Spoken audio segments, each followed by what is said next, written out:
Hello again, and welcome to a new edition of the Future Gadget Labs podcast. We are joined again this week by Leroy, Zen, and Sprinkles. I'm your host, Lobo. And this week, it's video game week, folks. We're following up on our Final Fantasy challenge from last week, and we're going to discuss Final Fantasy games we enjoyed playing. Woo. So, unlike we were forced to play, the week before, Jimmy. Hey, I still think Tactics is a better game. I actually agree with you on that one, believe it or not. Anyways, not here to discuss what was the better game. We're just here to discuss games we enjoyed playing. Indeed. So, let's dive right into this and kick this off the right way. Alrighty.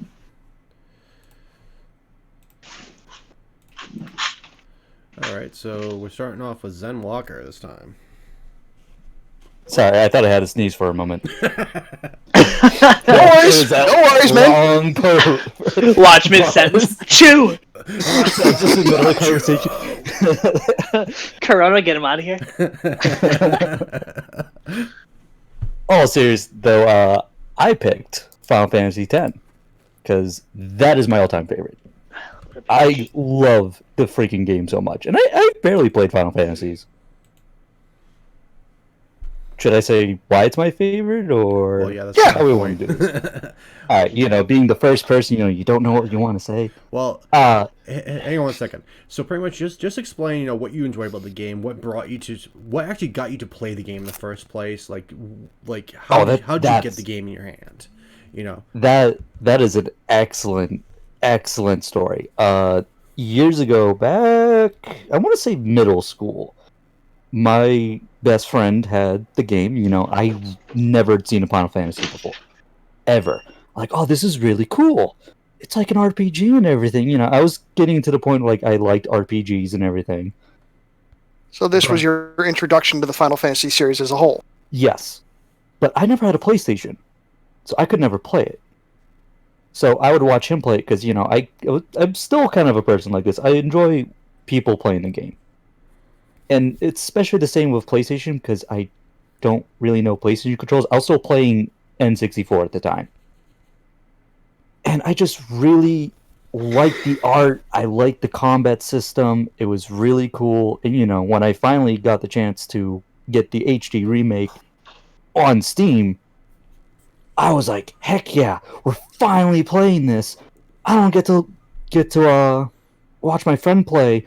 Let's do this. And, at the time, I was expecting, a long story, and it was. I wasn't expecting how many Aeons you get, which was great. That was another reason why I love the game. Summoning systems, I love. Absolutely love. And to this day, back when I was like a kid, Auron was my favorite character. Still is.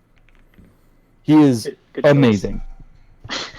There is only technically two things I don't like about the game. The first thing... Actually, sorry, three. I just remember another one. Titus's laugh. That got annoying. What do you guys talk about? It's the best thing. It is the most iconic scene, but it's awful. The second thing, and this is kind of more of a thing because I don't enjoy it really, is Blitzball. I love the concept of Blitzball. See, I'm the polar opposite on that. I loved Blitzball. I gamed the shit out of Blitzball. I broke the fucking game. You and I too, Lobo. My first playthrough, I ended up with a team that could never be beaten. I wish to God I still had that fucking PlayStation 2 memory card with that data, because that had a lot of good memories attached to it. See, anyways, continue, Zach. I like Blitzball because it's a cool idea. I just don't like how the gameplay was. That's what just bothered me. And the third thing is kind of like a love-hate thing. Seymour. I fucking hated him. Whoa, don't much. disrespect Seymour. I hated him so much. I cheesed the final fight with him so bad that only Lulu was facing him. She couldn't die. That's how bad I cheesed it. She couldn't die. What a legend. Like, he literally was like, "Oh, elemental spell. Huh. I'm Lulu. I have this bracelet. I heal because you did this. How do I kill you? You don't." I ran out of mana before I killed him. I was beating him up with a stupid puppet thing. I hate him so much. I can Another relate. thing I like. Oh, the music. Actually, I need to talk about this in a moment. Sorry. Like, the music, I love. Even, like, this is what made the combat better. Being turn-based made me think and enjoy the music I was thinking about it. I wasn't rushed or anything. Like, overall, it's a huge masterpiece of a game.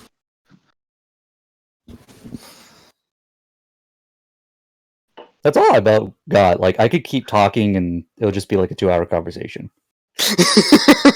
We'll save that for another time, so... All right, well, up next is me. Yeah, we'll get to you, Lobo. Now, real quick.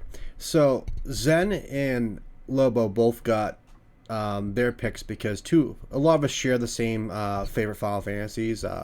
Jimmy and Zen both... Oh, sorry, Sprinkles and Zen both enjoyed 10. Lobo and I both really enjoy 7, so... I kind of drew the short straw on this one, and Lobo gets to talk about one of the greatest Final Fantasy games of all time. Mainstream. Absolutely. You can feel free to jump in at any point, man. I know how much this game means to you as much as it does to me. I'm gonna say my favorite character. But to start off with how I got the game in my hands in the first place, I was in freshman year of high school. And all my friends had PlayStations, I didn't. And I asked my buddy Wayne, who was a year ahead of me, to burn some CDs for me. I gave him, CD book, bunch of blanks, asked him to burn some stuff for me. I think at the time it was, a lot of anime music and heavy metal music and shit. And he gives it back, he gives the book back to me a few days later, and as I'm going through it, he calls me up and says, "Hey, look on the last page. I gave you a little something extra special." I go to the last page and I see these CDs that say Final Fantasy VII, Disc 1, Disc 2, Disc 3. And I'm just like, dude, did you actually... Yeah, man, it's the whole game. It's all there. Go ahead, play. Have a blast. Like, thank you so much. That's fucking awesome. I love you for that. It was so unexpected, and it was just one of the nicest things a friend had done for me at the time, It was like winning the lottery.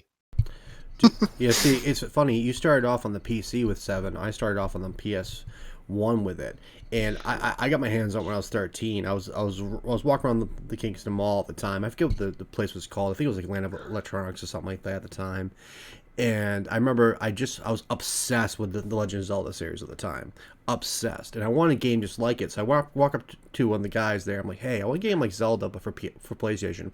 The guy walked over, just pointed at it and said, "If you don't play this game, something wrong with you." I'm like, "Okay." Mind you, I'm 13. I'm like, "What the hell's this guy talking about?" So I looked at it and I saw the rating on it. I'm like, "All right." So, at the time I just moved from Halifax to Plimpton, and I had like no friends. So, like, literally all I did was play video games all the time. So this game was kind of like that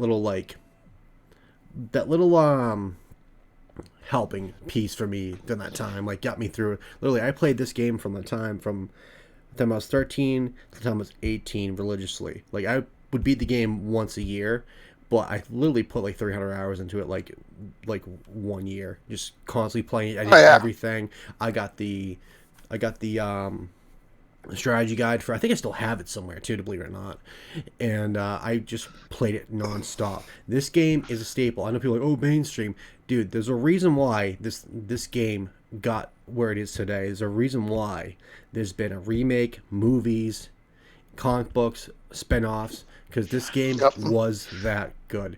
10 is a great game, don't get me wrong, but 7 was the reason why Final Fantasy kept 7 going. is a step above the rest. Yes, 7 is the reason why there's still Final Fantasy games right now. I don't think if it was for 7, I don't think they would have kept making games. I mean, 6 was a great game. It did a fantastic, but 7 was like that next step that brought everyone to the franchise. It's the first Absolutely. 3D model. Exactly. Mind you, the graphics were worse than Ocarina of Time, so I was kind of pissed when I first started playing it. But then I was like, you know what? The graphics were terrible, granted, except until you got to one of the cinematics. Yeah. The cinematics were gorgeous. Yeah, they were definitely. And they're just even more gorgeous now with this whole remake.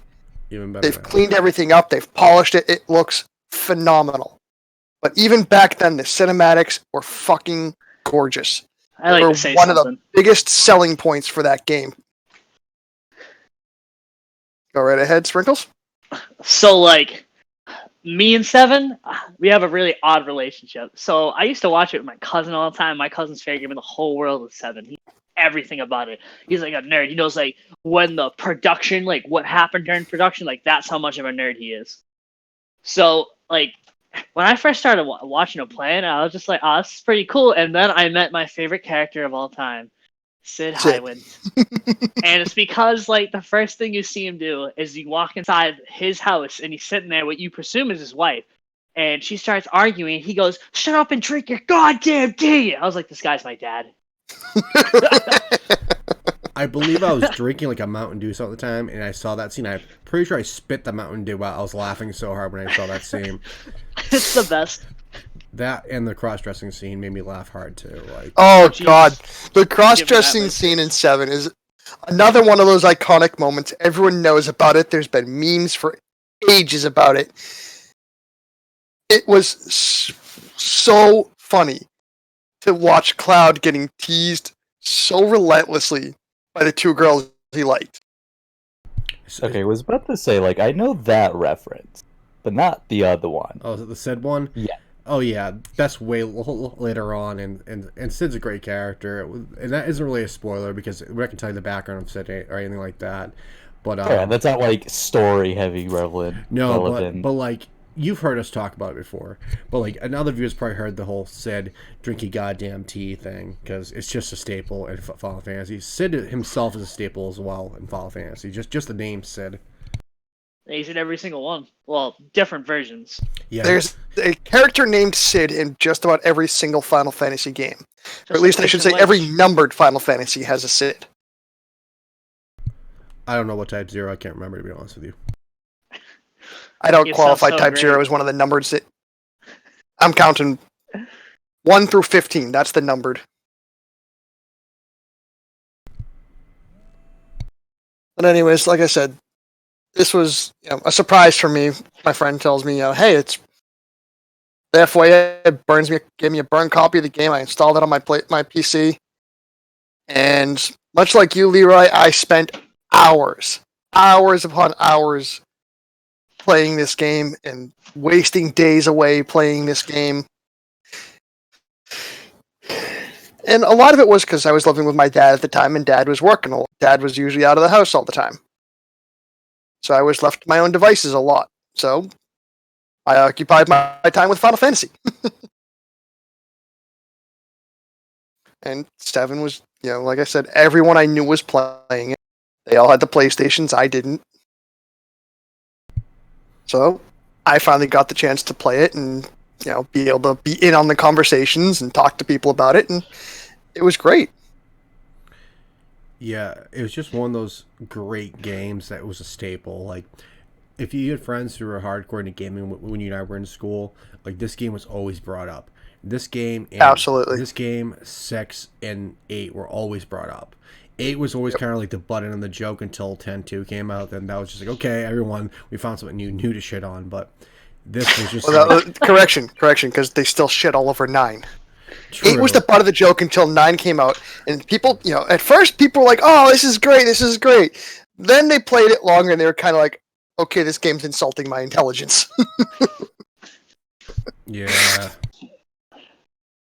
Because we've all talked about this before. We all felt like 8 was more kiddish because we went from 9. You mean 9? Sorry, Yeah. 9.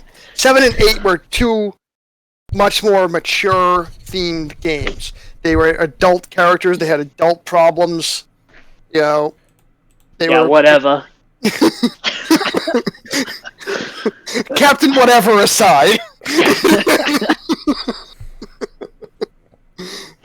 got to 9 and the characters looked like little fucking kids again, and it was more cartoony and childish. And well, when we get to my spiel, I'll get into 9 and 8's relationship once we get to that point. But why don't we kick it off? Because you are next up, my friend. All right, mine was Final Fantasy VIII, my second favorite Final Fantasy of all time. I know we talked about the battle system last time and how it was shit because you didn't give you items off the bat, which I completely agree, but I disagree with you the fact that battle system is shit. It's actually broken. See, like I said, that was based on the short time I played. Yes. Now, let me get to how I got my hands on Final Fantasy VIII. My parents knew I was obsessed with 7. Absolutely obsessed. Like, they caught me playing at 4 o'clock in the morning on a school night and fucking grounded my ass from it. That's how much they knew I loved that game. So, I was talking to them and like, is there any games you want for Christmas? And I was like, you know what? I would like to have Final Fantasy VIII because I keep seeing the pictures for it. It's at the game store. I want to see what it's about. Mind you, 7 was the first one I actually put my hands on for Final Fantasy that I, as a, not an adult, but as a teenager where I can actually process the information of if I enjoyed a game or not. I played the other ones, 2 and 3 on the SNES, aka, 6 and, what's the other one? 6 and 4. Yeah, in Japan. And mind you, I played this on Super Nintendo when I was a kid, so I didn't really process that as a Final Fantasy game. I didn't even get to understand the story or anything like that. 8 was the second one I got to do that with.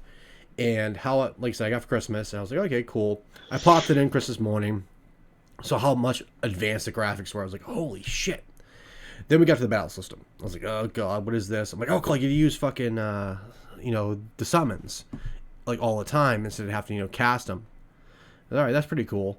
And I played for a little bit. I said, okay, this game's kind of cool, but I'm going to put it down for a little bit. I mean, it's not really, not my bag. The main hero seems a little annoying at first. Mind you, I was only 5 hours in.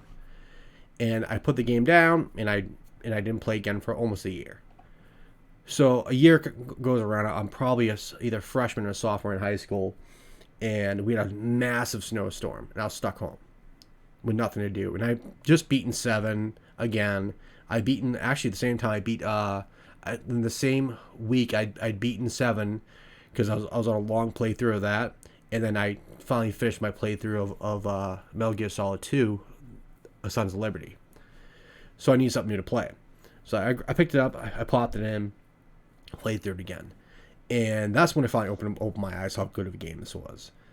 Between the battle system, once you finally figure it out and get to break it, that's when, okay, this is fun.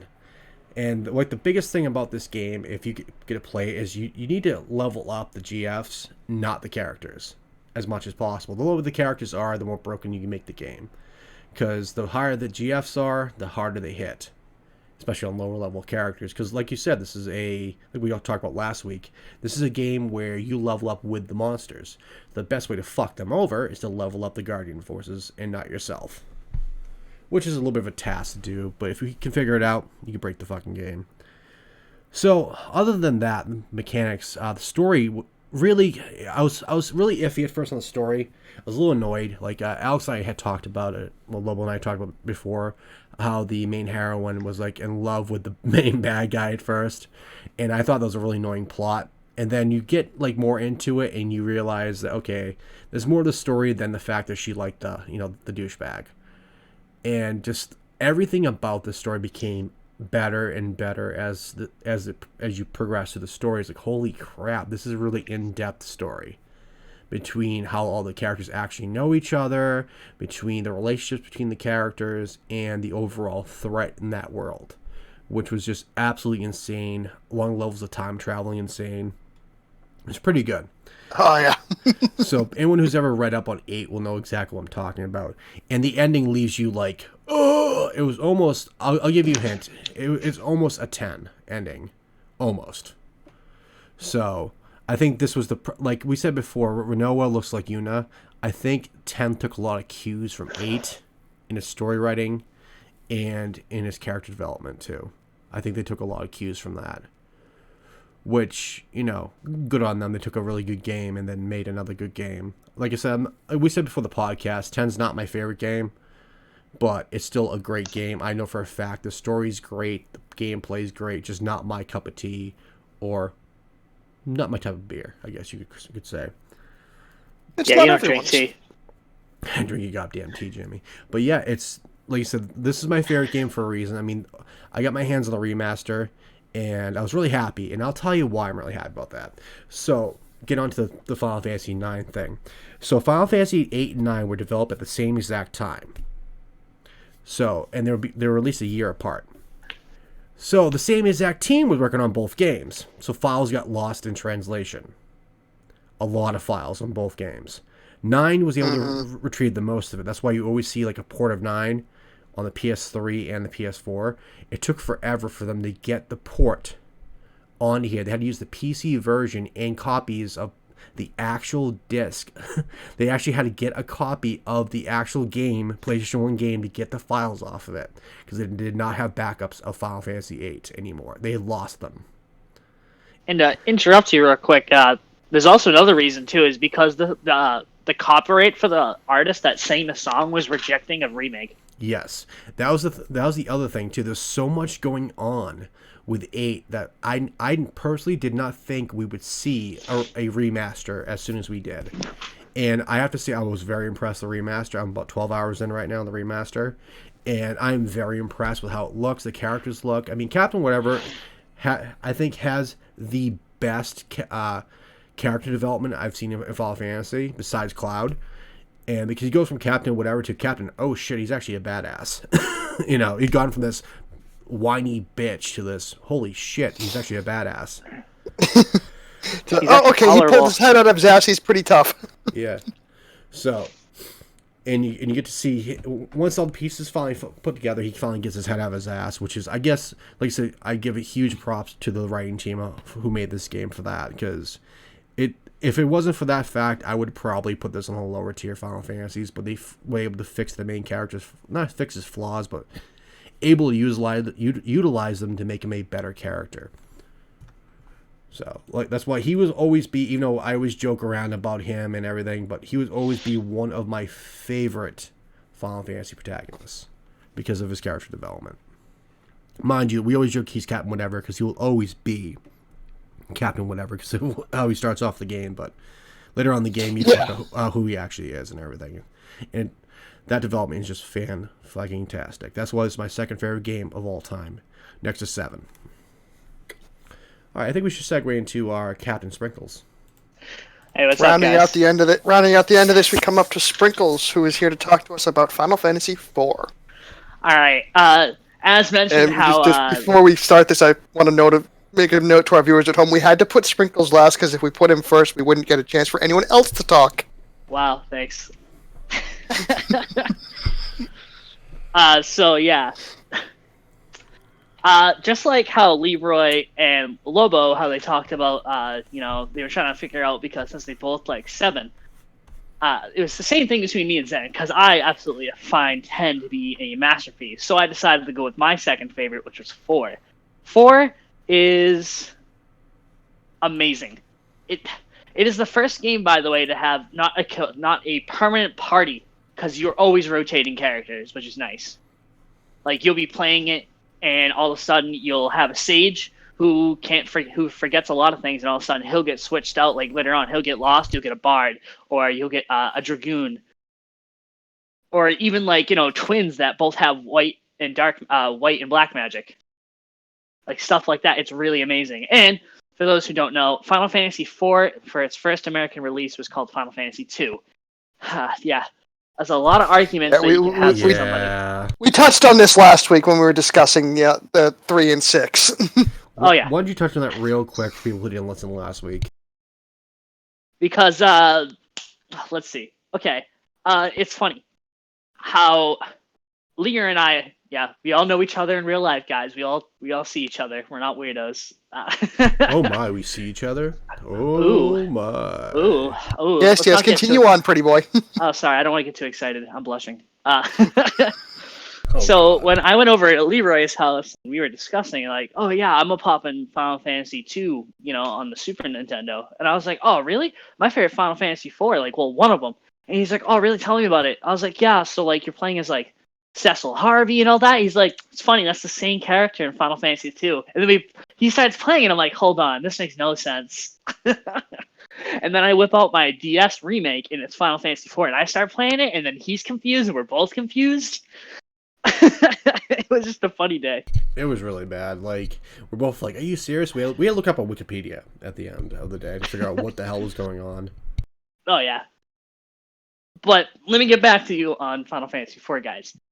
It is a great combat system. It is the first one in the series to have the I think it's like time-based combat. Like, basically it's 7 combat. And the main character, Cecil Harvey, is a Dark Knight who literally is the most edgiest character you can think of, but he gets so much character development later on. You figure out that the armor he wears is like cursed or something, and then he takes off the armor and he becomes a paladin, and he's the bringer of light. Like, he has so much character development, he like flips it on his head. And the rotating cast is really cool too. Now, most people do get annoyed, like, oh, I wanted to keep this character. Well, keep in mind that you either come back, or, spoiler alert, some will die. And what's really, really, really, really cool is the villain, because the villain is the type of character that you want to see die, but it's like he always is just like, oh, you get to verse one of my minions instead, and then he teleports away, and I'm like, I'm going to kill this guy. But yeah, overall, it's a really, really nice game. That's really all I have to say. So, you touched on the fact that there was a bard in this game. Why don't we... Yeah. So... Let's touch on that for a moment, because for those who don't know, we all had a weekly D&D session going before the quarantine and all this shit, and our dear Sprinkles always plays what we refer to as the Spoony Bard. Oh yeah, and every time he uses the character backstory for the Bard from Final Fantasy IV. Who is the best character in all of Final Fantasy history. I'm going to let you guys know that. His name is Prince Edward Chris von Meer, and he is from Damsayan, which is a kingdom that is the holder of the Fire Crystal, which is a fire elemental. And what makes him so great is that he's the biggest coward that you'll ever see. He has an ability in combat to go and hide. Are you serious? Yeah, he has an ability in combat to go and hide. And I may have opened Pandora's box here, Leroy. I mentioned the Bard.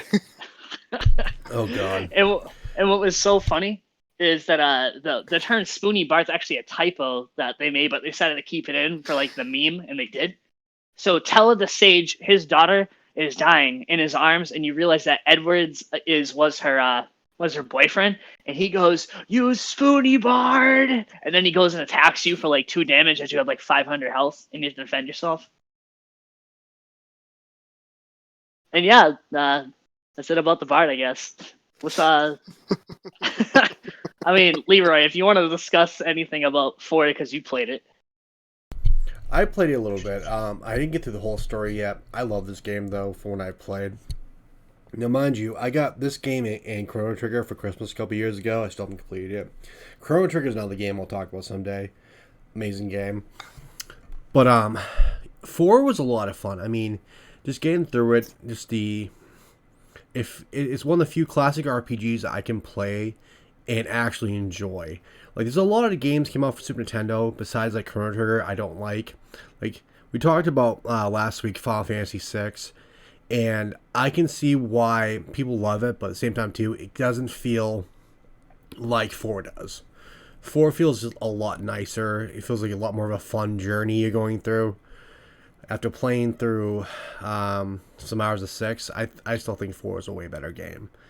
Just the characters are more enjoyable. The story itself is just fantastic. And yeah, it's a staple. It's a classic. It's just a fantastic game. It really is. I've beaten it probably like 3 times, and they have a new game plus, which is kind of cool.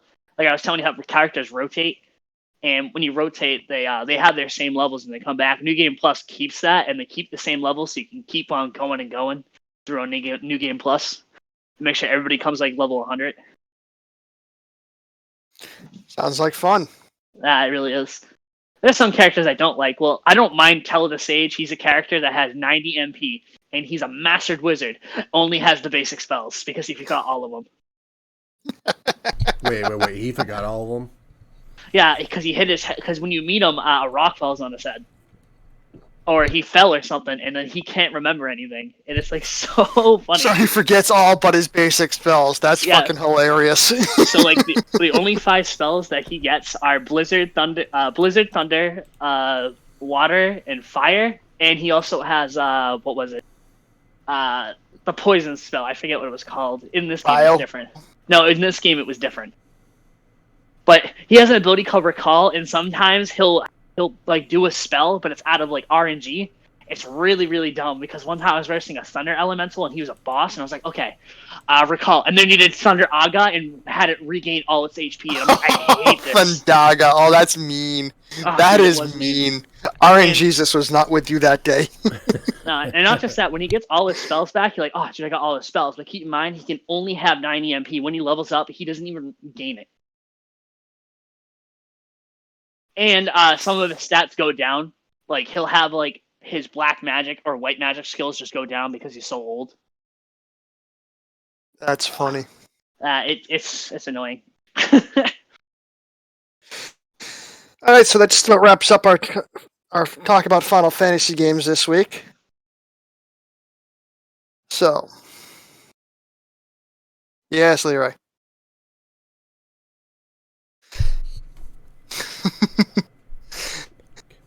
Anyways, so moving on to our next subject, we're going to be talking about new games that we've been playing recently. And so we're going to once again turn it over to our boy Zen to kick us off for this segment. You said it was the end of Final Fantasy.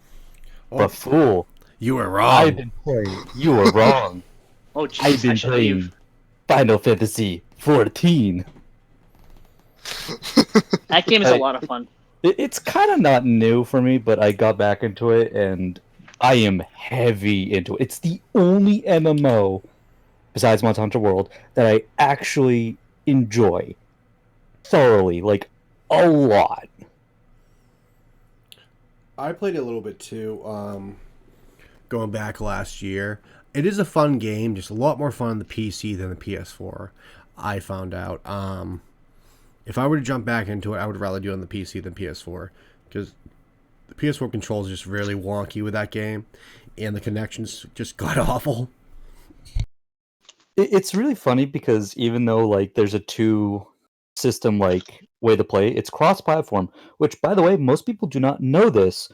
If you plug in a keyboard into your PS4, it works. Yeah, I know that, but for some reason the keyboard I have would just spaz the fuck out whenever I did it. And mind you, yeah, it did work, but just PS4 doesn't like keyboard being plugged in. I'm just saying it as like a fact for the MMO. Like, can I go into a brief history about my MMO experiences to show how much I really appreciate this game?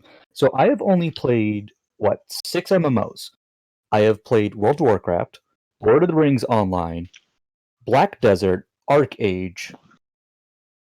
That's 4. I feel like I'm missing one. We'll stick with those 4. I don't. Okay, yeah, we'll count RuneScape, but RuneScape I don't really consider. That's like neutral ground for me. RuneScape, the middle school days. oh yeah. But, starting off the list, World of Warcraft. Didn't like it. Like, I actually did not like RuneScape. Not RuneScape. World of Warcraft at all. I had issues with controls. I had issues with the combat system. God damn it, Leroy! Quit crinkling the bag. You can literally play a class that is completely useless. Like, World of Warcraft is just bad for me. Black Desert. Hated the combat again. It's so bad. So bad. And then I'm going to skip... Hold on. I said 4, and I don't remember what my 4th one was. Lord of the Rings Online? Lord of the Rings Online. Sorry, we'll go to that one next. I actually liked Lord of the Rings, except there was a problem when I first played. You were stuck at any class, which is a problem in MMO. You can't just play every class at once. That's bad. You don't do that. And there's an old game called Arcade. Used to be free to play, became heavy free to play, but one of the issues was your class was determined on your stats. Now take Final Fantasy 14. You pick a default class, right? Cool. Nice. Combat system. Super nice. You click on ability or hit the keyboard, you use your ability. Super simple. Want to play a different class? There's arcing branches of classes, and hey, you can pick up a different class. Worried about your equipment? That's okay. The quest line for your class gives you equipment. And it's just so nice. It's so nice. And playing with actual players is not as hard as alright, in order to do this dungeon, you need to party up with people. No, in Final Fantasy XIV, you can go into a queue and it goes, okay, so you're looking for this role, this role, this role. We got you. Wait 15 minutes. It's so good. And it's so fun. I don't know why people try to compare World of Warcraft to Final Fantasy XIV. Because people try to compare World of Warcraft. You'll have to pardon my expression on this one.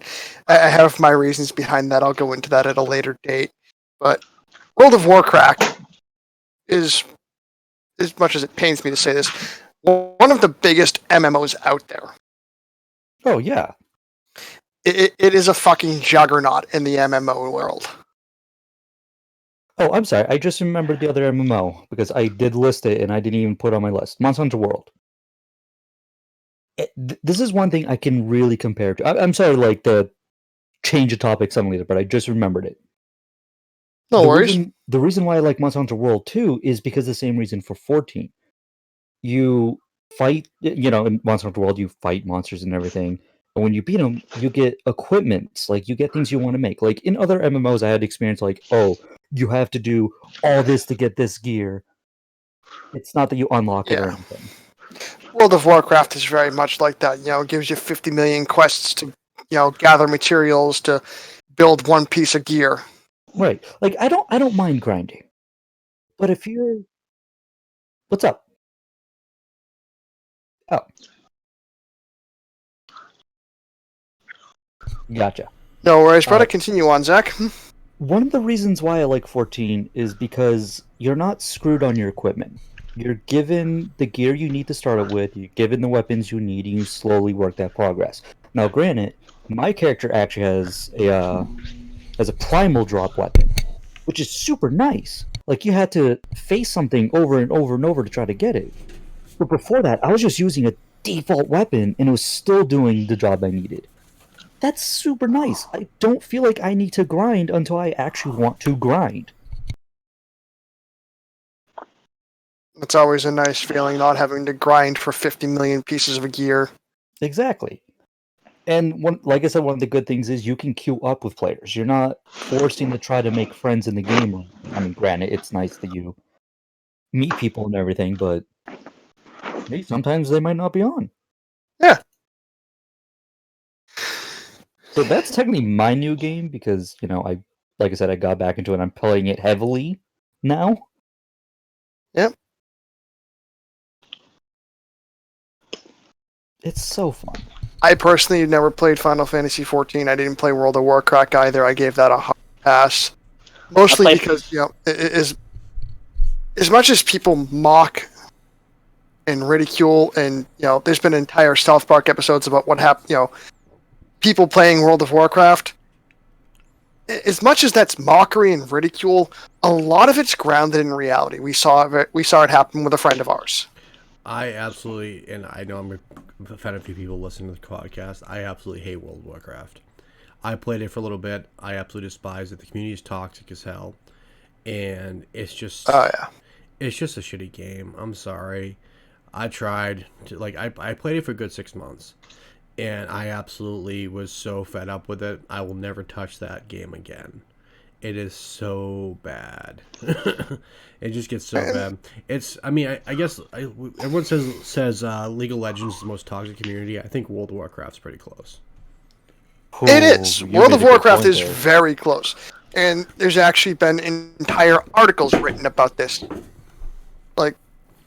as much as it's a joke site, there's a website, cracked.com, and they wrote an article about the biggest dick moves in gaming history.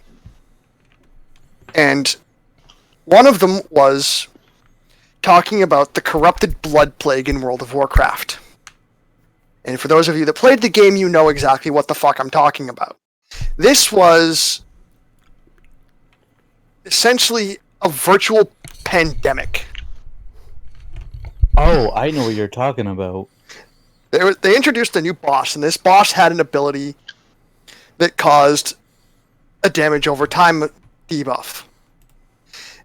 And the fun thing about this debuff was it was contagious. It could spread to other people. Now, Blizzard, in their infinite fucking wisdom, didn't think to limit this to only being a function within the dungeon. So, people, because, the internet being the internet. Can I mention one good thing about that real quick, though? One actual good thing that happened from that? Did you know actual health industries, including... I was going to get to that at the end, because I'm going to get to that. I know exactly what you're going to say, and I'm going to get to that, because this is... Right. As much as it's a good thing, it's also kind of like, just goes to show how fucking toxic the community was, in my opinion. Is what Zen was trying to touch on is, people... This led to people infecting entire servers with this fucking thing.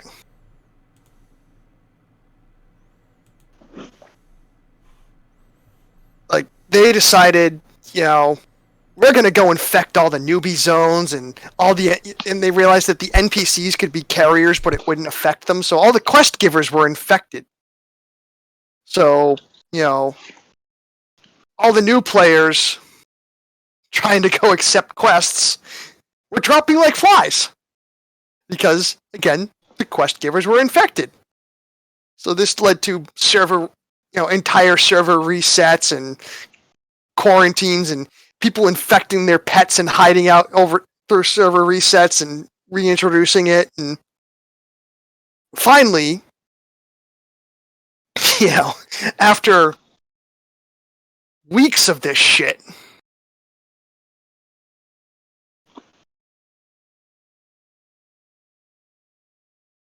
they finally got things under control. Now, what Zen was going to touch on, what I'll tell you about now, is this is actually used as a case study by, the CDC for pandemics. It's really cool, honestly. As cool as that is, it also just goes to show you how fucked this community is. Oh, absolutely. They decided to take this stupid little debuff and turn it into this fucking game-wide pandemic to the point that the CDC actually uses it for a case study for biological terrorism. Now, I hate to, we could keep talking about this, but I hate to get back on that rail. We're getting derailed off topic. Yeah, severely, a little guys. bit, but anyways. Severely. But we get your point at this point. This is an MMO that Zach's been playing, and every time an MMO is brought up, you have to bring up World of Warcraft. It's the most famous MMO of all time, pretty much. Sadly. Yeah, unfortunately. And I would like to move past this, please, because, like I said, not really a topic. Yeah, no. That could be one of the things I was thinking about, not to cut Zach off, but as I was talking to you guys before about doing my own little side podcast, which you guys would be part of individually, is toxic communities, and that is definitely a community I'm going to bring up during my. Oh Jesus, podcast. I could talk about mine. God, yeah. I'm pretty sure that podcast will be a me and Sprinkles podcast because he was part of the second most toxic community of all time. So, for those that don't know, that would be Super Smash Brothers. Yeah. And speaking of the sprinkly one, he's up next. All right. So I could talk about the game that I've been playing lately. Well, I'm more like I restarted playing it, kind of like what Zen was doing. Hey. I've been replaying Fire Emblem Three Houses And for those who don't know me, Fire Emblem is my favorite Nintendo franchise of all time. Fight me on that one.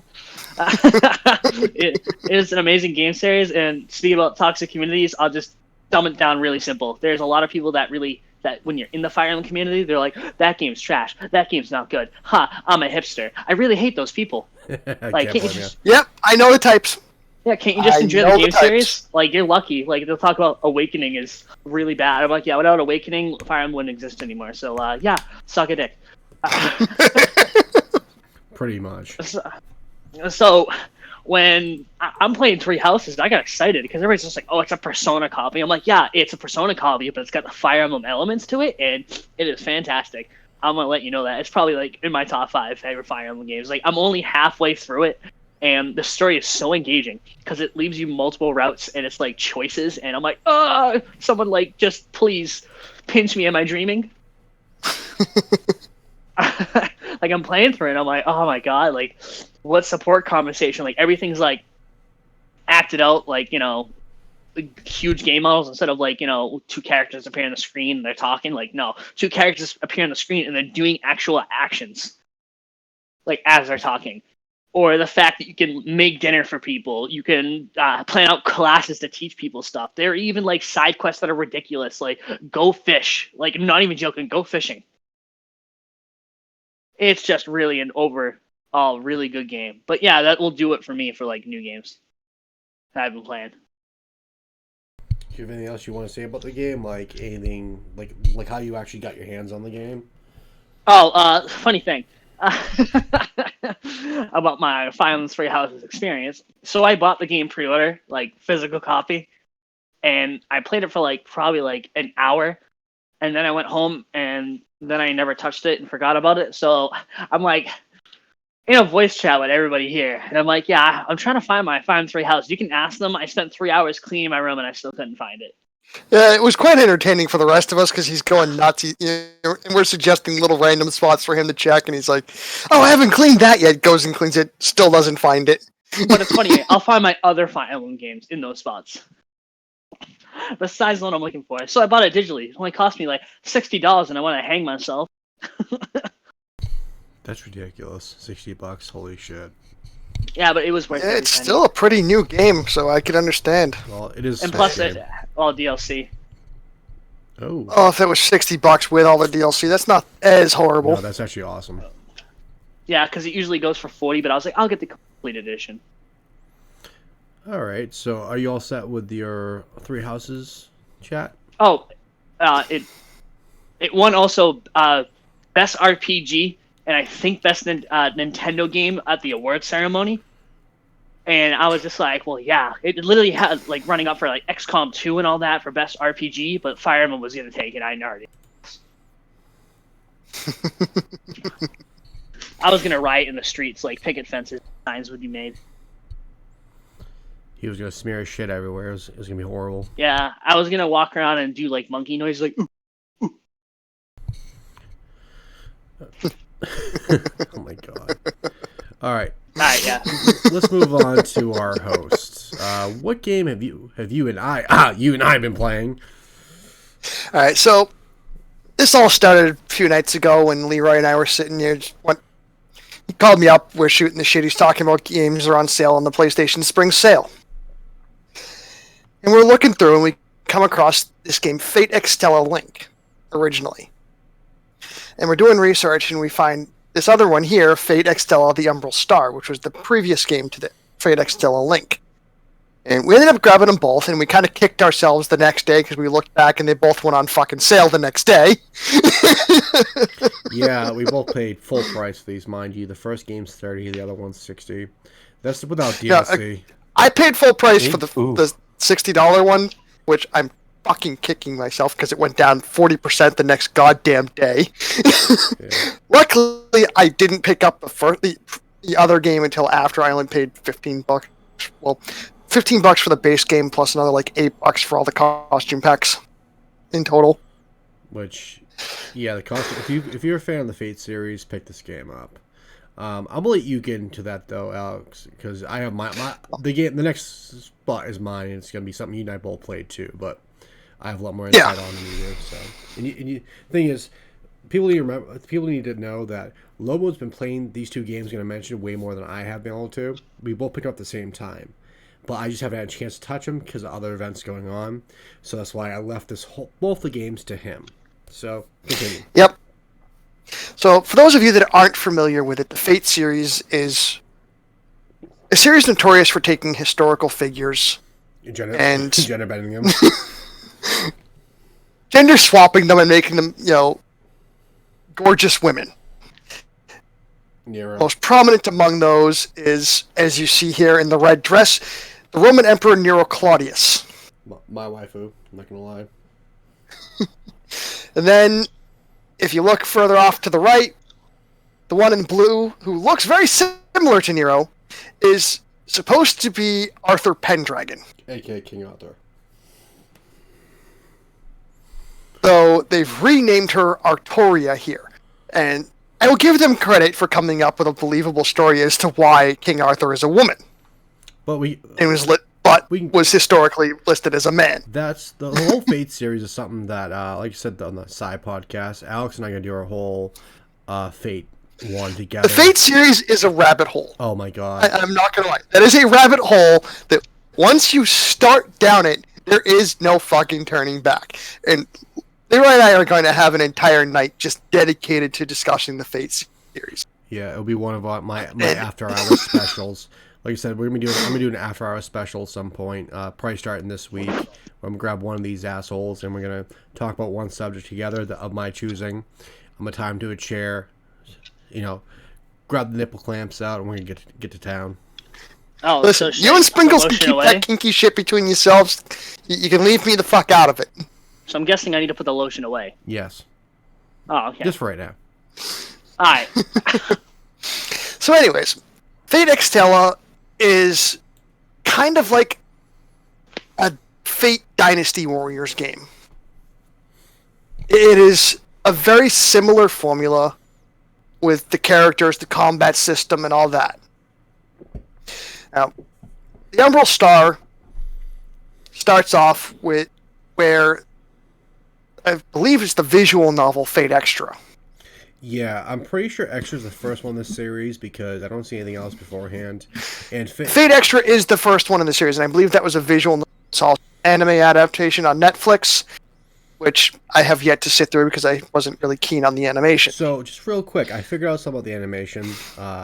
I forgot to mention to you today earlier. I'm just going to bring it up now.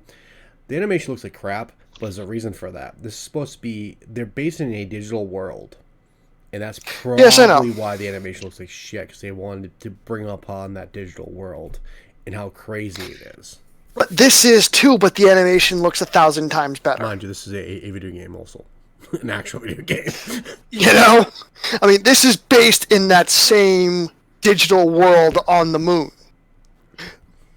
And yes, folks, that's right. You heard me correctly. This is based on the moon. But we can get into the story about it a little bit later on.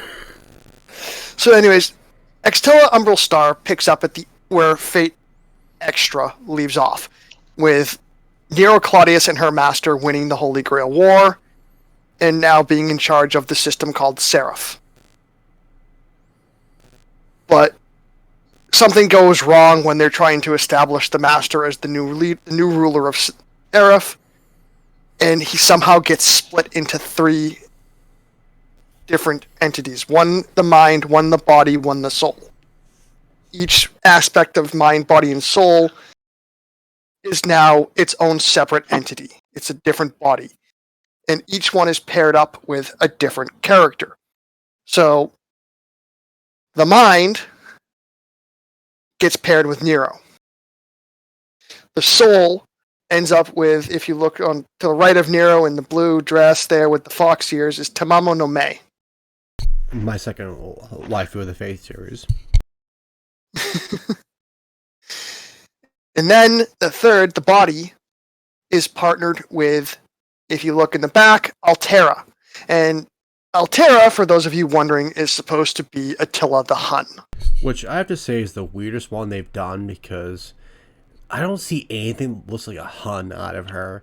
And she shoots these fucking rainbow beams and stuff like that. I think this is probably the most off-putting one out of all of them. At least with Arturia, Nero, they look like they could be their perspective, Yeah. counterparts. But that, no, not really. Yeah. Another one you can see here, who's one of my personal favorites and who's now my profile image on PlayStation. If you look to the far right behind Arturia, that's Iskandar, the King of Conquerors, who most of you would probably know better as Alexander the Great, the King of Macedonia. He's my dad. And I did do some research on this. Iskandar was a name that Alexander took later in life. Interesting. Yep. Because when I first saw Fate Zero with him in it, and I was just like, they're referring to him as Iskandar, but also as Alexander, I did look into it, and it was a name that Alexander took later in life. Very interesting. So, but anyways, like I said, we'll save that for our own little Fate podcast, but let's move forward with... To their credit, they do tend to get a lot of historical stuff correct. The only thing they do is they'd like to gender bend like a motherfucker. They like to put their own spin on things. And add some traps here and there. Like I said, they like to put their own spin on things. I like traps. Astolfo. Yes, Astolfo is the meme. So anyways, Fate Extella was a decent game. Combat system, a little unrefined, I think. Whereas when you get to Extella Link, the combat system, mind you, Extella Link only came out last year, so it's a much newer game. They've had more time to work on it. They've had time to improve it. They've added things. They've changed things. It's a fantastic game. And I feel they made a much better game. Absolutely, I completely agree. The other one really felt like more of a visual novel when I played the first one. And this one felt like more of a Dynasty Warriors type game where you felt a lot more engaged and you had to sit to like a 20 minutes of conversation before you got to the next battle. Yeah. And it wasn't, we have to rest in between and then it brought like some kind of, mind you, I didn't care about the whole pretend love story between Nero and the main character, because Nero is waifu. But now the point is the fact is they make you go through all that before you get to the next battle. And if someone jumping in and just wants to fight, this is not the game for them.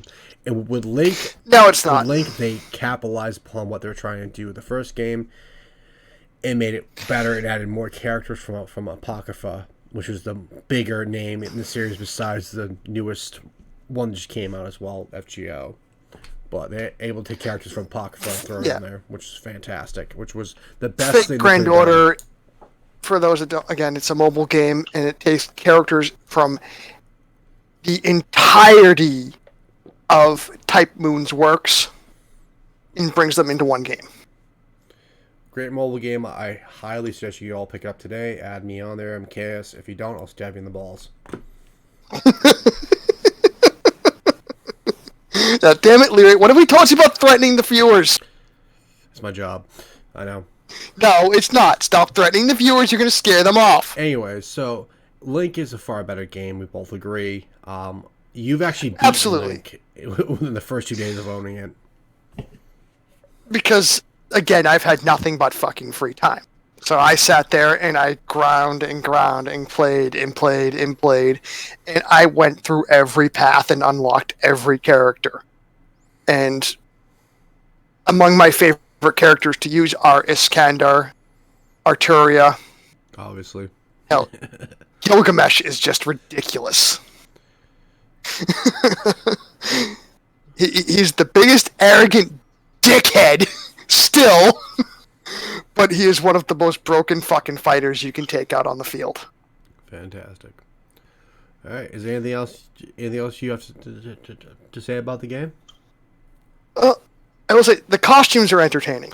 Yes, they did provide extra costumes in both ones. If you played any of the other Fate games that involved the characters, they brought back some throwback characters too. Well, throwback costumes, which is kind of good. And something that's interesting. For those that know the Dynasty Warriors series is based off the Three Kingdoms era of China. There is a carryover character from Dynasty Warriors, essentially, and Fate. And that would be Lu Bu Fengjian. You got me sold. Unfortunately, I do not have the image you're speaking of, because throughout trying to get the audio set up, I kind of missed that part. So I apologize to viewers at home for that. Anyways, the image he was supposed to have ready that I sent him, a picture of Lu Bu's alternate costume they give you in Xtella Link, where Lu Bu looks like a fucking Gundam from Xeon. Wait, what? Yeah, he does. And I have Zen's attention. Alright, give me 2 seconds. We do have... We're actually running pretty good time, so hang on. Let me see if I can grab it. You know what's really funny? For the user. I went to Google, and instead of typing Lubu, I typed Lugu. Like, I was just like, I need to look this up. You don't understand. I love Dynasty Warriors, and Lubu was one of my favorite characters. And also, the character I feared the most. With good reason. Oh, yeah, historically, absolutely. Lu Bu was known for betraying every lord he ever had. Yup. Lu Bu was famous for being a constant betrayer. He betrayed his adopted father, Dong Zhuo, to then, join one of the other 3 lords. He turned around, betrayed them, until finally he was caught and executed because they couldn't trust him. so here's the picture in question. I put it up on the Twitch. Whoa. Yeah. Mind you, there's a lot of, like, kind of Gundam stuff that they pull off in this for, like, I don't know even what to call it. Alex knows way better than I do, but Nero had a thing in the first game, which pretty much ran around like a Gundam. Now, remind me of my favorite Dynasty Warriors game, Dynasty Warriors Gundam 3, which has my favorite Gundam of all time, Epion, in it. So, which one large friend of ours has, and if he doesn't get back to me, he will be missing off the face of this earth quite soon. Oh, wait, is it live on air? Oh, shit, sorry. So See, now I really need to make him fucking listen to this. So, but mind you, he also has my 360 as well, and as soon as he gets to Xbox One, he has to give me that back. But that's not the point. I'm not gonna bring up old wounds and stuff like that because I've been trying to convince him not to get an Xbox One to get a PS4. Yeah, he needs a PS4. Sidetrack. Yeah. Everyone in here has PS4. But anyways, let's get back to As Zen said, sidetracking again. Right. But we're still doing all right for time, so Yeah, we are. Oh, you're right. we've been doing pretty good on managing our time. So a little sidetracking isn't gonna hurt Yeah. right now. So you want to derail, huh? no. No, we're not gonna derail. So, anyways, like I was saying, Xtella Link, far better game. You don't have to know what happens in the previous games to play this. It doesn't hurt. And there are bonuses, extra costumes and shit you can unlock for having saved data from the previous game.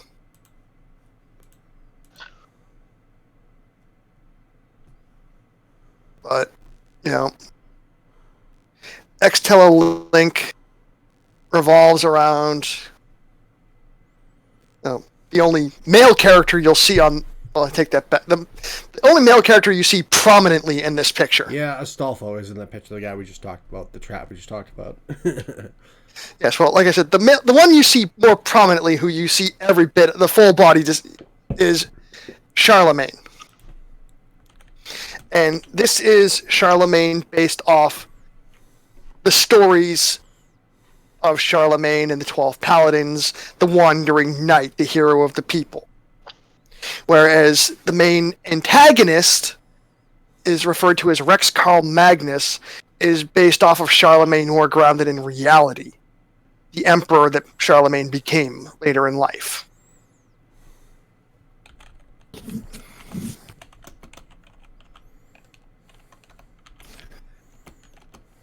And as Leroy said, if you look, the little pink-haired one with the black bows in his hair is the trap Astolfo. Astolfo is, well, Quite frankly, Astolfo is Sprinkle's spirit animal. Wait, what? I knew that would get his attention. I don't know what's going on. I heard the spirit animal. I was zoned out. Proud of you. Thanks. Thanks, Dad. But yeah, I would consider Astolfo Sprinkle's spirit animal. Yeah, that's me. Hi, guys. Because, you know, as much as we rag on him about it, Sprinkles is a pretty boy. I am not a pretty boy. Can we Stop not saying that. Now that's getting really, really, really sidetracked now. Let's get back on track, guys. Let me stop you guys real quick. Someone offered to donate.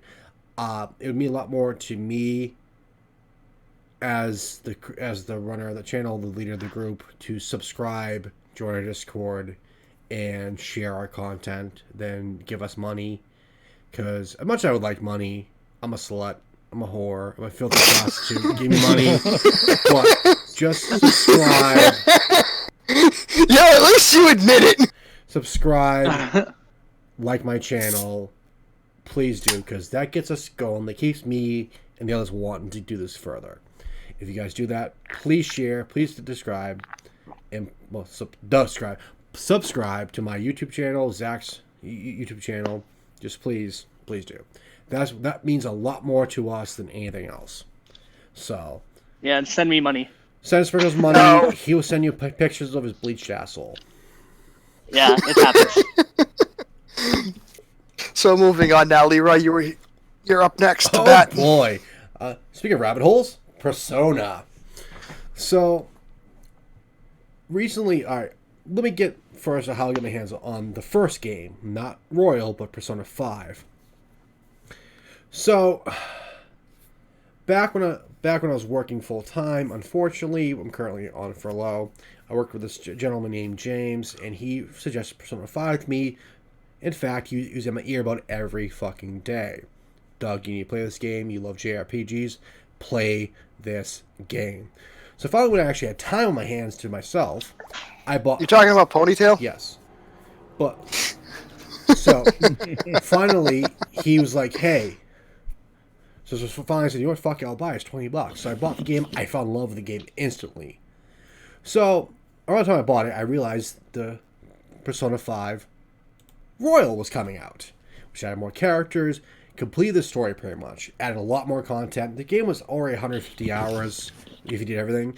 Now it's over 150 hours with everything they added onto it. And I cannot, and I mean I cannot recommend this game more than I can right now. It is the best game on PlayStation right now. Yeah, it is amazing. Alex, like Zach. Hello. You know, well, not Zach, but Lobo can attest to it. He's played it, but it is a phenomenal story, a phenomenal game. Buy Royal. Don't bother the first one. Buy Royal. It's amazing. The content's amazing. The story's amazing. It is fucking really, really good. I'm 60 hours in if you combine both 5 and Royal, and it is absolutely an amazing game. I have not been more invested in characters in a very long time, since probably Final Fantasy VII, and that's saying something. Like, Mass Effect's my favorite game series of all time, and this is... hold on, you're getting ahead of yourself there. There's a reason why I mentioned this, Lobo, so stop. This is coming up to almost beat it. Almost. It's getting very close. If I beat this game, and I say this game has beaten Mass Effect, then you know it's that goddamn good. So the game, like I said before, is 150 hours plus. It's an anime. It's a JRPG. It's an anime slammed together with like a JRPG. It's just so much fun content. The character interactions are fantastic. Sprinkles already mentioned that Three Houses is presently Persona. This is the game he's talking about. Like Persona 5, you have a lot of character interactions. You have a lot of They call it social links. Yeah, social links in the game. Confidence. People. There's so many characters you can build relationships with. Hell, it's so funny. This game, you can literally date the teacher and one of your classmates at the same fucking time. If you're not that kind of shit, I am. But not the point. Not the point. Skipping over Leroy's penchant for student council presidents. Yes, Makoto stole my. So if you're looking at the picture, she would be the one in the bottom right corner with the braid across the top of her head. Fantastic, but not like Persona 5 is another podcast I can get into. So it's just a fantastic game series. Lobo's played the the games these are on the same world with. But I have to say, Persona 5 has taken all those games and brought them to another level, brought it to more of a mass audience appeal. I cannot recommend the game more. I just don't want to give away anything because the story's so in depth. And there's so much. The story is very engrossing. It really is. Like, if you guys can check out my, if you guys want to see how the story starts off, you can look at the Twitch we're on right now. I have the first part of it on there. Like, it is fantastic. My YouTube channel does too. I'm playing. I want to try to do a series of going through everything in the game. Like I said, 150 hours of story starting off. I might not be able to do it. I might not be able to do it. As much as I want to do it, and it's a hell of an undertaking to try. It is. This game is just a massive achievement that Atlas has done, and they have hit the nail on the head. This is probably the best JRPG that's come out the last 15 years. This has gone quite a bit of a ways to Atlas earning some of my forgiveness. It's just amazing. See, I got introduced to the Megami Tensei series through an MMO many, many years ago, and it was run by a company called Aria Games, and then Atlas decided, hey, that's doing really well. That's really successful. We want the rights back. And Atlas bought the rights back from Aria Games, and they handed it over to their Atlas Online division, which, I shit you not, was run by like 10 people. We went from having, like 6 different game masters that were involved with the community, new players, did runs with the players, would randomly pop into the game and kill players just for fun. We had one GM who knew next to nothing about the fucking game, but to his credit, he tried. He got involved with the community. He got to know players. He learned. But I wish I was exaggerating saying that their Atlas Online division was run by like 10 fucking people. It really was. And because of that, the game fucking tanked. So Atlas just shut everything down. And that's why Alex hates Atlas for the most part. But we can get into that another time. There's a lot more to that story, but there's not really the time for that story, unfortunately. That's the cliff notes. Pretty much. All right, but that's pretty much like, if I want to do a review, like, someone else said about the review. This is not a review of Persona 5 Royal. I will do an entire review of it, and it's going to be a lot more in-depth than this, but this is the cliff notes. It's just such a great game. The characters are fantastic. It's just an amazing, amazing experience. Like, I recommend this game to everyone who's listening, everyone who's with us today on the podcast, especially the ones who are Zen and Sprinkles, who now have PS4s. Buy this game. Buy this game. Have you fucking bought this game yet? I went and bought. Have you bought the game yet? Buy the game. It is that. This was a large part of the reason I went and bought a fucking PS4. Because. Just keep that under your hat, folks. Yeah, because I was up his ass like, dude, this game's really good. This game's really good. This game's really good. You need to play this game. Like, It wasn't just. It really wasn't just you, because Maria plays. Like, I wish I'd bought Persona 5 and played through it first. In fact, my plan is to actually play through both games and get 100% of both of them, get all the platinum trophies with PS4. That's my goal. When was I going to finish? Probably by the time PS5 has been out for 5 years, but who knows? It's definitely worth a shot Pick it up, guys. I highly recommend Persona 5. People who've watched my live streams have seen me play it, have seen the gameplay behind it. Definitely worth picking up. And definitely worth picking up. All right, but we are going to segue into something else because I could literally sit there and just keep telling you, buy the game 100 times, but I'm not going to. That wraps up our segment on the news recently. Now, our next segment, favorite game series. And we're going to kick this segment off with the Spoony Bard himself, Sprinkles. Hi, guys. Take it away, Sprinkles. What's your favorite game of all time? What's your favorite game series of all time? My favorite game series of all time is, Konami's Pride and Joy. Better than Castlevania, fight me. Metal Gear Solid. I'm sure some people will. Some people will. Metal Gear Solid is an amazing game series. I played every single one. Well, I haven't played Twin Snakes, but then again, it's only the remake of the first game, so I don't really need to play it per se, if you get what I mean. You're absolutely right. And just like every single game series, though, they have a really bad installment for Metal Gear, which, like Leroy, how he's talking about Mass Effect being one of his favorites, Andromeda, cough, cough, that game doesn't exist. Yeah, true. I have to. Actually, I've not played Andromeda yet, so I will give my full experience on that on my podcast. I've heard mixed things on Andromeda. I've heard good and. Yeah, I'll pick it up eventually, but the trilogy is the best, but I'll get to that at my own segment, but continue. Basically, there's Metal Gear Survive, and oh my god, this game is terrible. So, Metal Gear Solid 5 wasn't really a letdown to people, but it wasn't, as expected as, the grandiose, greatest Metal Gear game like it was hyped to be.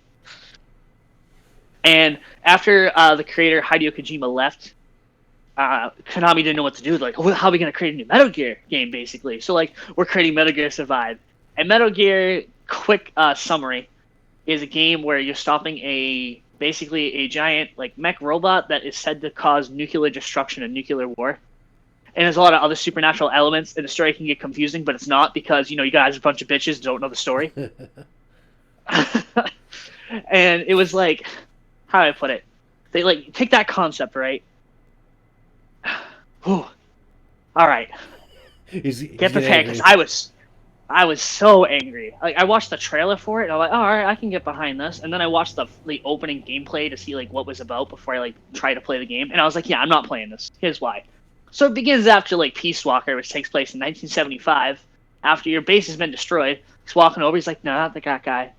That's the guy. That's the guy. And I'm like, oh, what's going on right now? I'm getting on the edge of my seat. I got my Doritos because I'm a real hardcore gamer, and I'm just sitting there and I'm waiting. And he goes, we're reviving him. So he's sitting in a conference room, and this guy's just like, we're going to send you to the dimension to fight aliens. I'm like, what the hell is this? Really? Are you serious?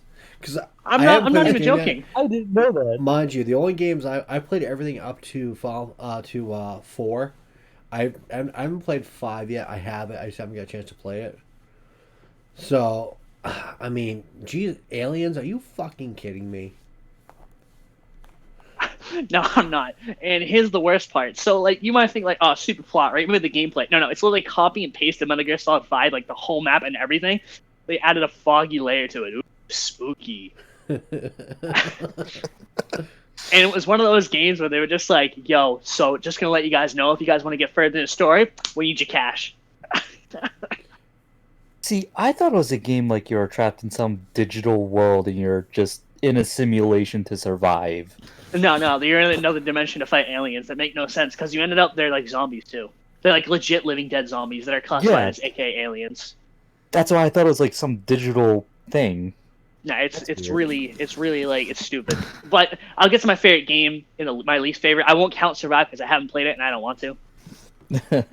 So my favorite game out of the series is Metal Gear Solid Peace Walker. It takes in between 3 and 5, and I'll give you a quick rundown. To be chronologically, this is how you play the Metal Gear games. You play 3, Peace Walker, 5, 1, 2, 4, Revengeance. That's the timeline. All right. And Peace Walker takes place after 3, which is the first game. And Peace Walker is an amazing game. It introduced RPG elements, a world-building element, so you had to build your own base, recruit your own troops. It was amazing. They even have manga, comic panels to basically be cutscenes. And oh my god! And even though from our last podcast, when it came to Leroy talking about how Type 0 was terrible as a port. Yeah, it really was. Peace Walker, on the other hand, is an amazing port. I think it's better than the PSP version because they added it, like camera angles were fixed better, controls were fixed better, graphics were highly improved.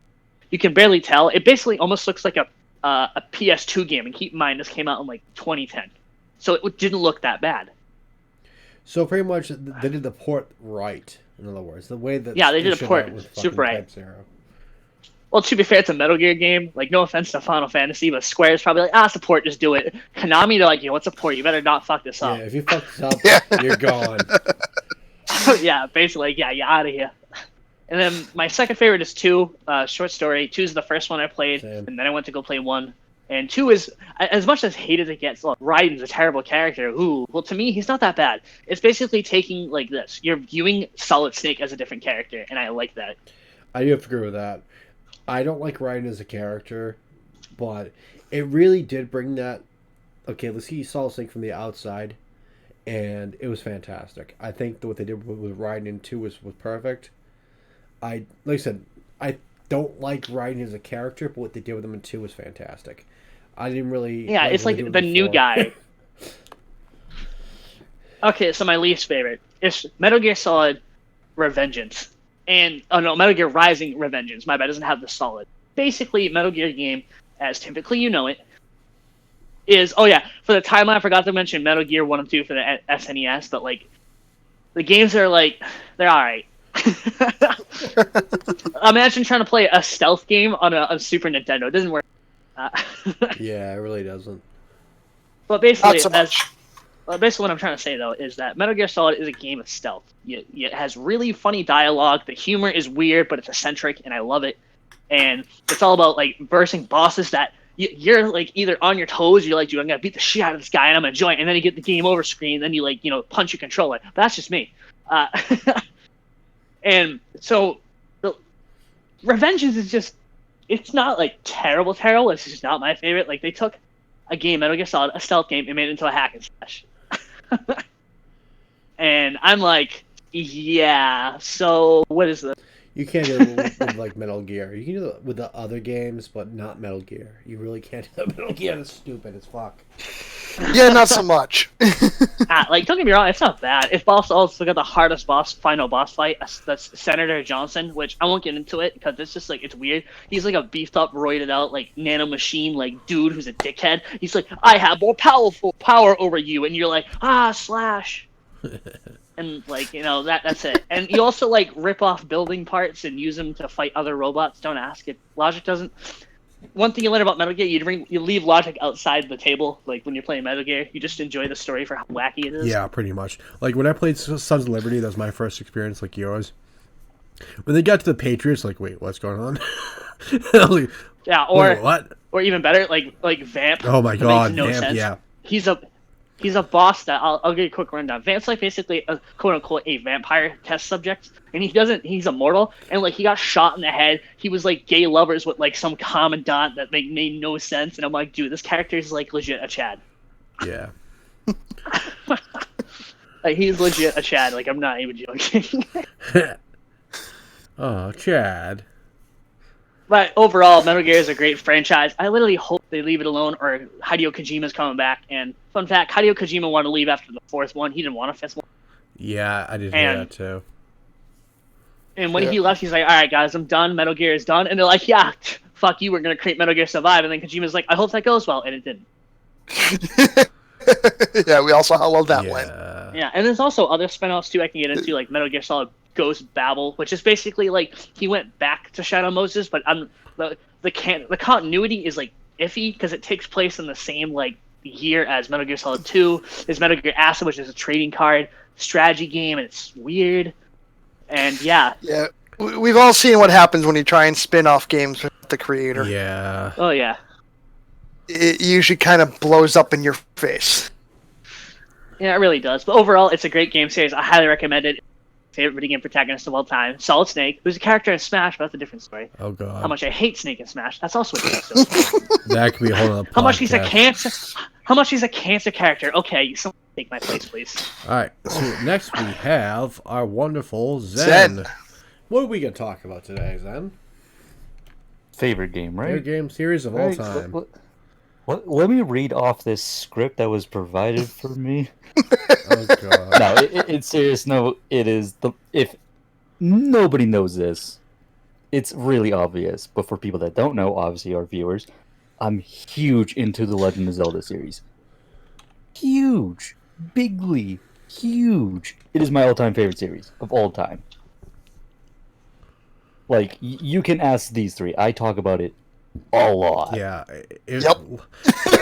So No hesitation, just instantly. Yep. you like.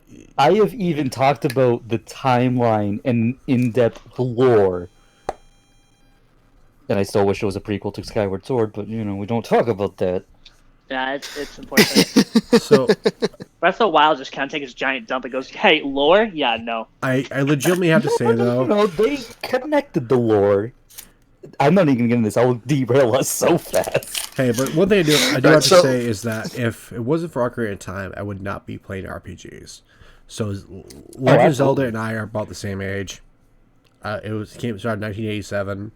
Hell, Ron Williams named his daughter Zelda after playing the game when his wife was pregnant. This series is a staple in gaming. No matter what you fuckers say out there, Legend of Zelda series is one of the best series of all fucking time because of that. You kidding me? I used to have the fucking gold Nintendo cartridge. This series is better than Super Mario Fight Me. Come on. Do it! You'll hear no argument from me on that one. Like I said, I used to actually have the fucking, way back in the day, the gold Nintendo cartridge for the original Legend of Zelda. Yeah. So, funny thing about that, I actually still have my original N64 Ocarina of Time, and that was my first Zelda game. And this is how much I'm a dedicated fan.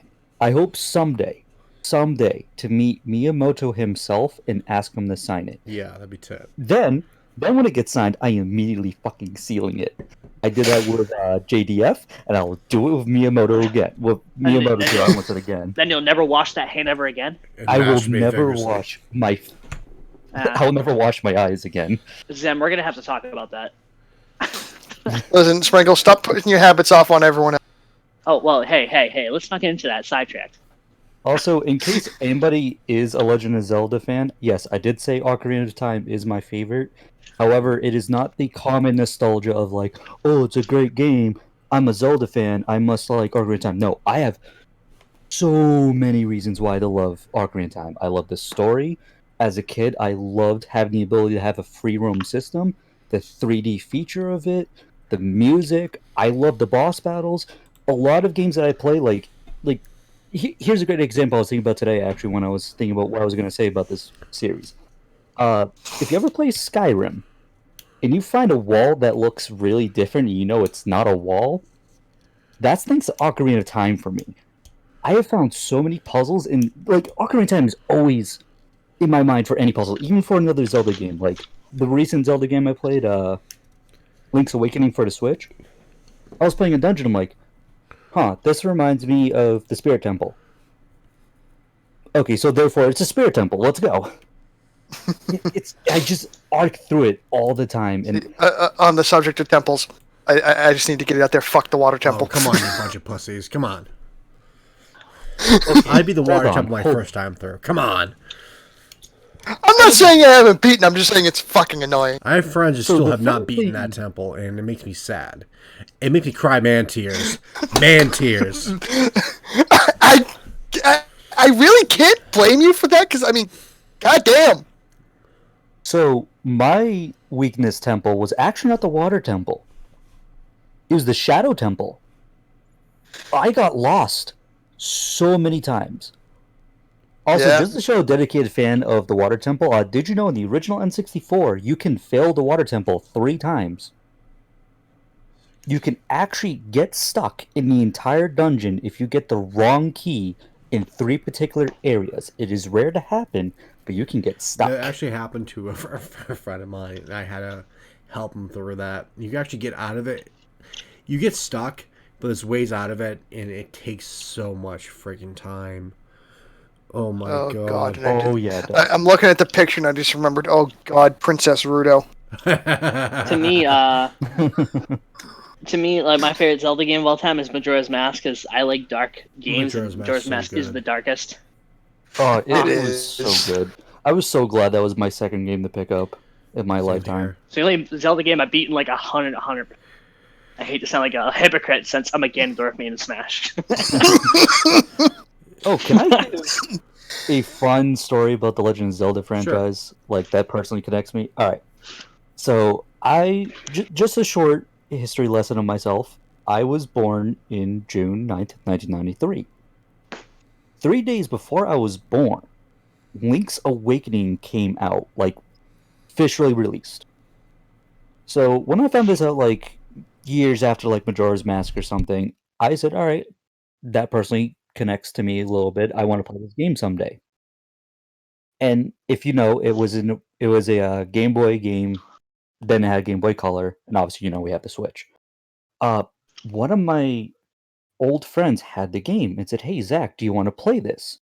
I said, "Yes, it's the one Zelda game I promised myself I would play until before I die." It's like, "Oh, here you go." He started passing me, pulled it back quickly, and broke it in front of me. When did Link's Awakening came out? Released the E3 trailer 2 years ago. Yes, 2 years ago. I was watching the E3 for Nintendo, and it started the trailer. I'm like, Link's Awakening remake Switch, joking around. I then saw Link on the raft. I screamed so loud in my dorm room of how happy I was. Everybody in the building heard me. No, there's no like debate. So Everybody you went heard it. hardcore like fanboy on that one, huh? Yeah, my old roommate who had headphones in, and normally he can't hear what's outside of his headphones, heard me and came over, and he was like, "Are you all right?" I said, "Link's Awakening is coming out for the Switch." He was like, "Whoa!" I was all over that for a month. I was waiting for trailers. I was going ballistic. When I got this game, here's the best thing. I got it. Like I got the pre-order. I got it like on the day it came out, and I brought it into the common. Like this is last semester. One of my suite mates had the original Game Boy Color remake on his DS. I was able to play the game while he was playing and comparing the old to the new. Oh my god, it is so like you could take a mirror and just put it together and they're just exactly the same. There's like obviously control configurations that are make it easier, because it's a Switch import. There's added pieces of art, and the picture house is replaced with a dungeon making house. Like that's the only difference. Nothing else is different. And it's so great. And I'm so glad I could actually play this game. Because I promised myself I would play Link's Awakening, whatever version it would be. And it's just huge for a Zelda fan of myself. Like I love it. I love it. Oh, and there's only one Zelda game I actually don't thoroughly like. Who wants to take a guess what it is? Oh, Breath of the Wild? Ding. And yet, yes, I did like Breath of the Wild playing it, but to me it's not a true Zelda game. yeah, it's more like Skyrim Light, I think, from what I've seen. Yeah.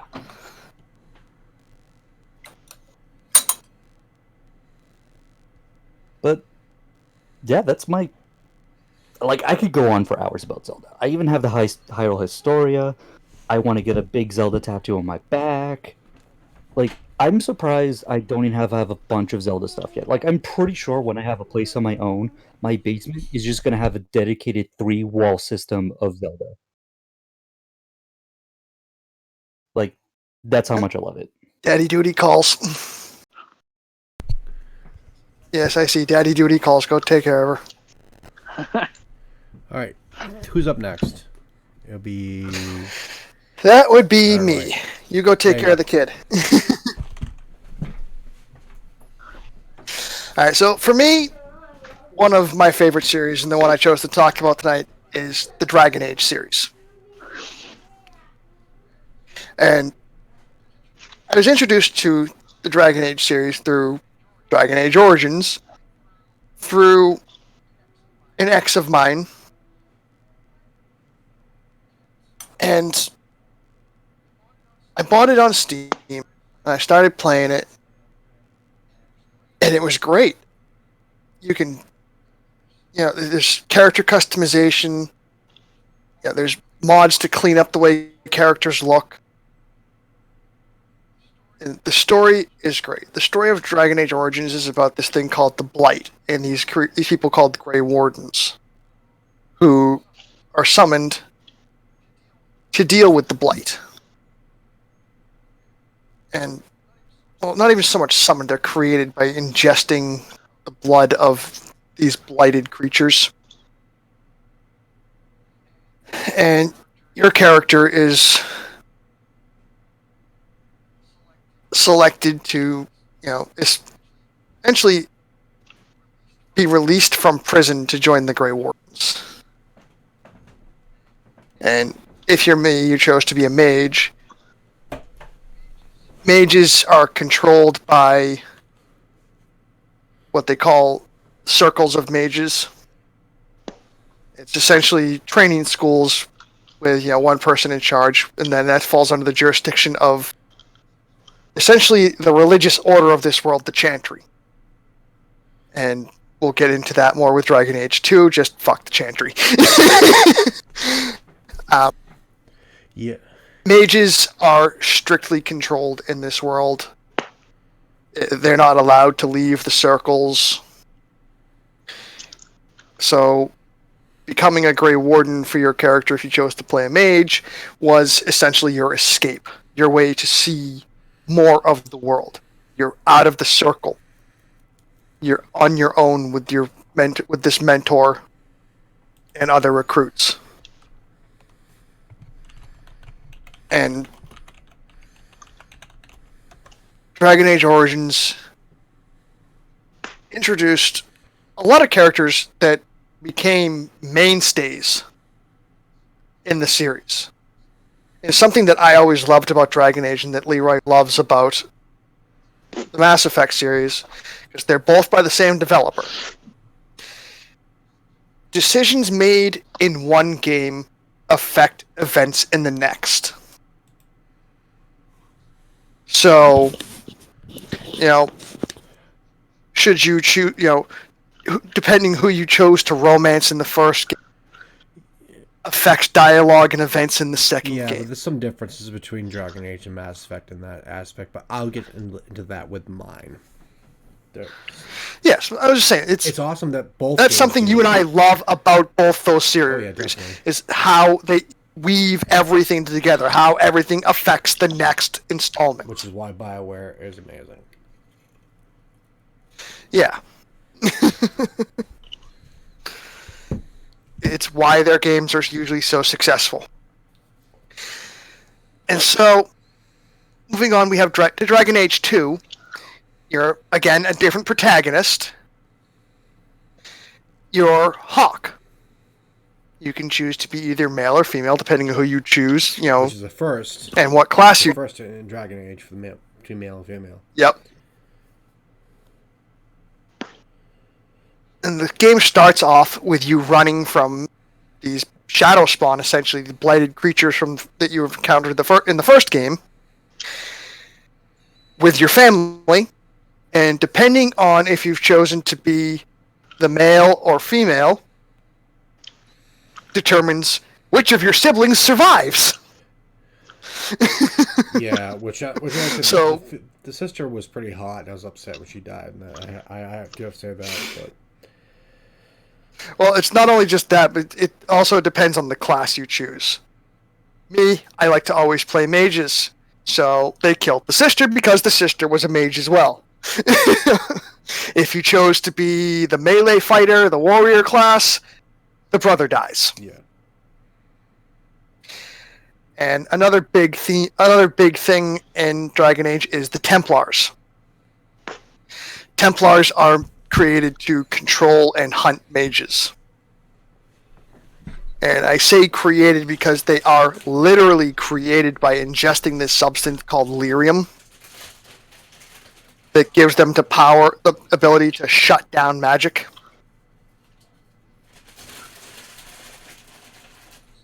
And so, depending what character you choose, mage or warrior, you'll end up either in the Circle of Magi in Kirkwall or the Templar Order in Kirkwall. And as the story progresses, you find out just how deep the corruption runs in both the Circle of Magi and the Templar Order and the Chantry in Kirkwall. And it's fucked. It is fucked up. It goes so far as to essentially have one of your companions committing an act of terrorism by blowing up a chantry.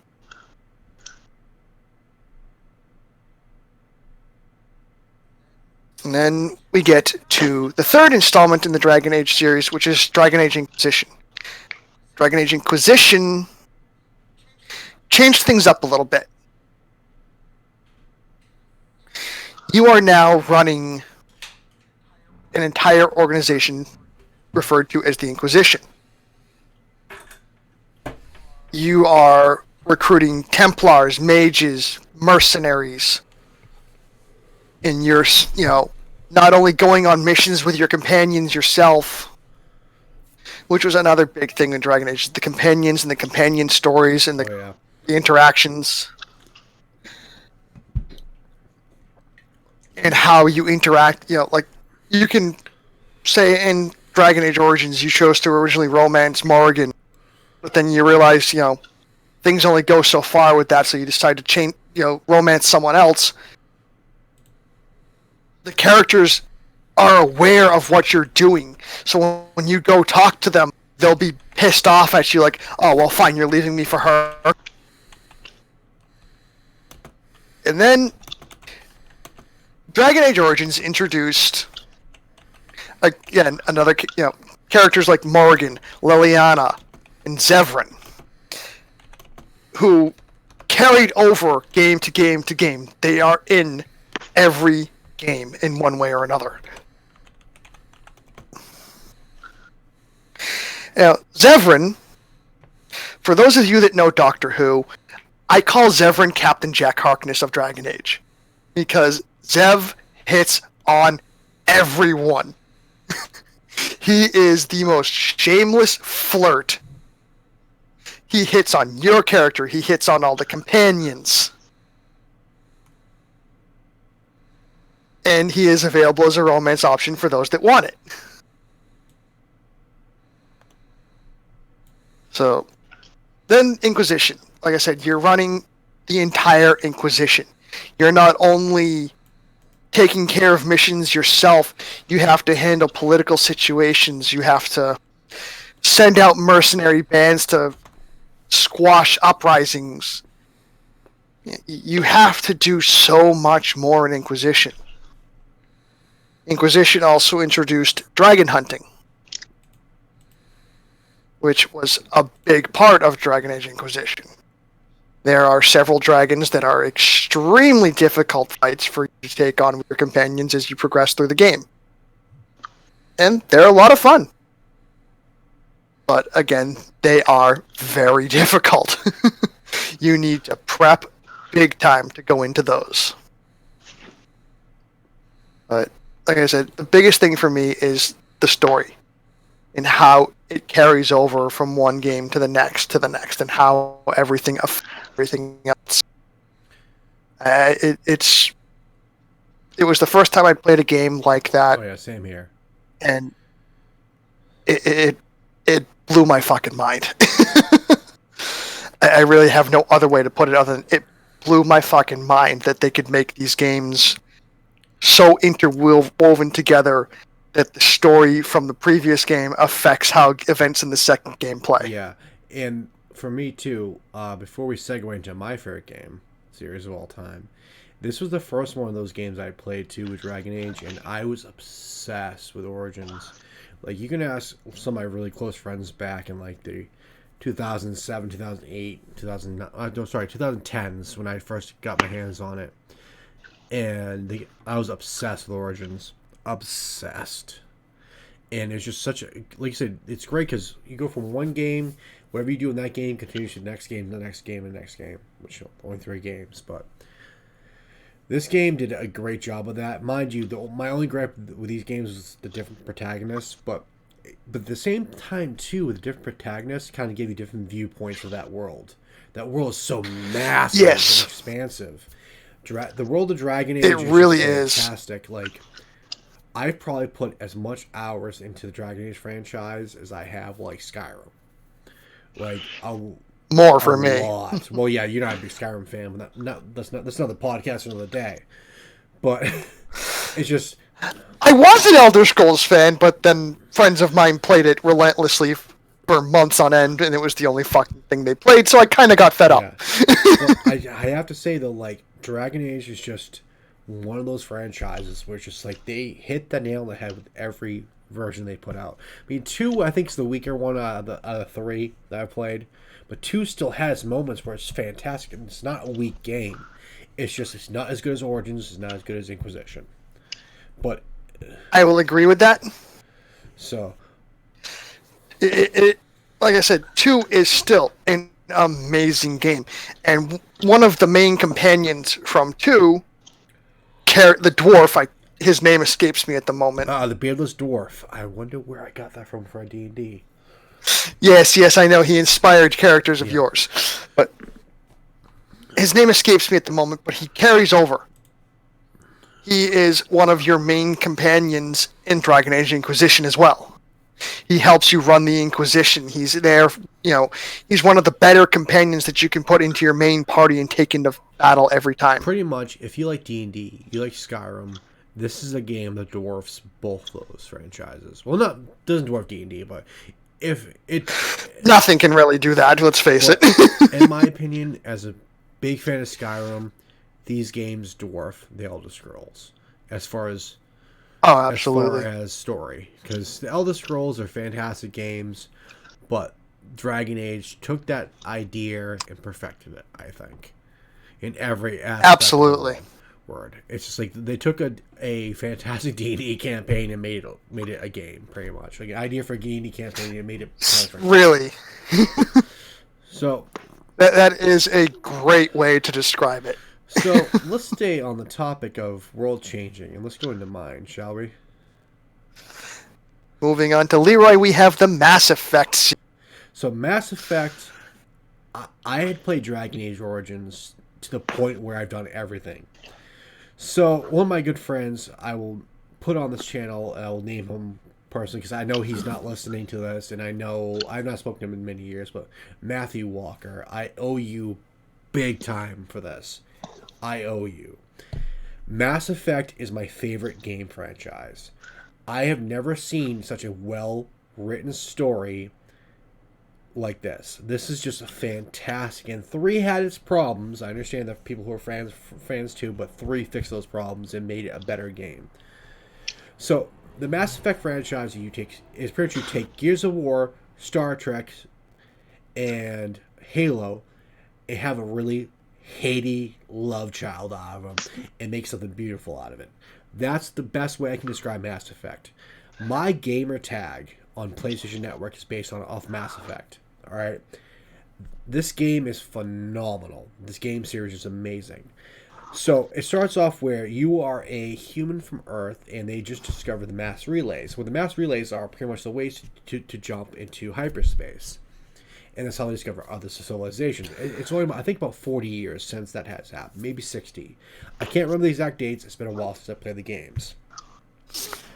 No worries. We're not going to hold you to it.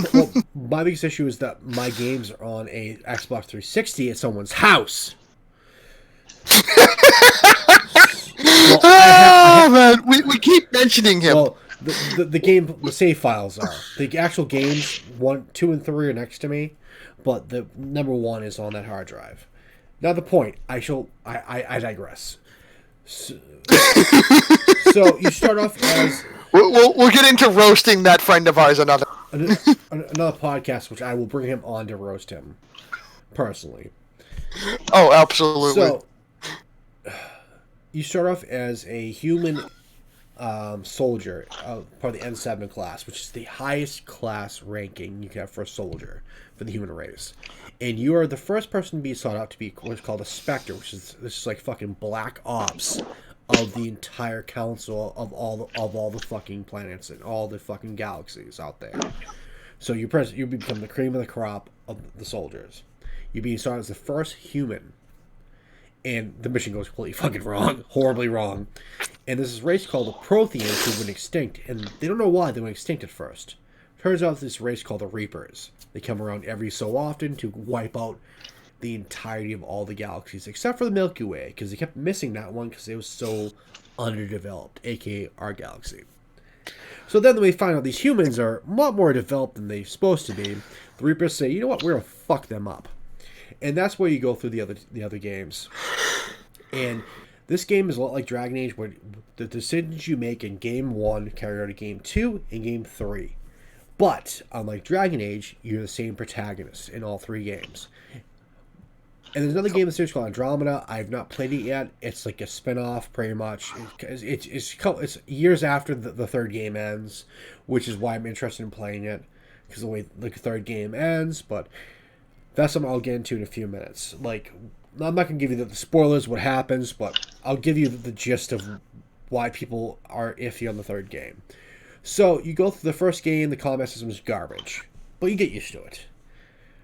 But the story is fantastic, the relationships are fantastic, you get to choose, you have to literally have to choose between 2 of your characters to die, and you have no choice in the matter, which is a big part of it. And then there's a lot of characters that you can choose whether they live or die as well, which I highly recommend if you guys play the game. If you guys are not lit or not Rex live, I will fucking come to your home and I'll beat your ass. Or not Rex is my favorite character in the entire series. So, which is the big dude who looks like a turtle, right next to the main character in the red. He looks like this weird turtle creature. He's the man. Don't hate him. If you do, I'll beat the fuck out of you. So, I love that Rex. He's amazing. So you get to make these choices to carry out through all the entire games. Cool thing, when 2 came out, they gave an option, it was a comic book option, which I thought was amazing for DLC. Big props to BioWare and EA for doing this. Is they gave you a comic book to let you make the choices so you don't have to play the first game. The first game is extremely grindy, extremely not a whole lot of fun. The story was good, but it's better. If someone jumped in Mass Effect today, I would say get to 2, do the comic book to get through the first. It'll give you the whole entire story, which the first Mass Effect game is the weakest game in the entire series. Fight me. I'll be out back. It really is. Moving on. The gameplay's horrible, but the story's amazing. Like, at first, it almost made me not buy the game. If I had not bought in both games at the same time, I probably would not be talking about the series right now. The first game had a lot of glitches, but the story was so engaging. Like, you really invested. You get to choose a partner, a person you romance, just like with Dragon Age. It carries over. I always chose if you look over, next to the bird-looking dude, if you look at the main character is the guy in the middle, the silver. Next to him is another character who looks kind of a little bit like a bird. Not sure who's blue, whose name is Liara. I always chose her as a female to pursue because, I'm weird. But, so, you get to choose a female character or male, depending on your sexual preferences, because they do allow both in this series, if you're into that. It does Dragon Age. So, it carries on throughout the entire series. And even with the DLC, which I'll get to in a minute, which makes the game series. So, it carries over. Then when you hit Mass Effect 2, which is, oh my effing god, I love this game. This is my favorite game in the entire series. So, you've pretty much gone from being an Alliance soldier, which is the human colonies, top tier motherfuckers, to this other organization called Cerberus, and you work for them. Instead, you've been resurrected from the fucking dead. Not to give too much spoilers, because that happens in Mass Effect 2, the very beginning. You die. The first 2 scenes in Mass Effect 2, you die. Your character dies. And then they bring you back from the fucking dead. And you work for Cerberus to help them out. And you meet all these characters you see around you on a suicide mission to stop the Collectors, who work for the Reapers. And depending on what you do throughout the game, is how many characters survive. And if you get every character to survive, they'll carry over to 3. If you don't, and you've played 2, even if you haven't played 2, you play 3, they only let certain characters survive. But you literally have to have the entire squad to survive in 2 through the entire suicide mission for them to carry over into 3. Is very, very, very, very fucking difficult to do that. And it sounds like it. At a certain point, there's 2 girls you can romance. Jack, who you see is a bald-headed chick right at the main character, and then Miranda, who you see a lot of not safe for work videos and stuff about on the top right-hand corner. You see her. There's the main females you can romance, and there's Tally, who's always the better option. Choose Tally now, who's the one with her hood.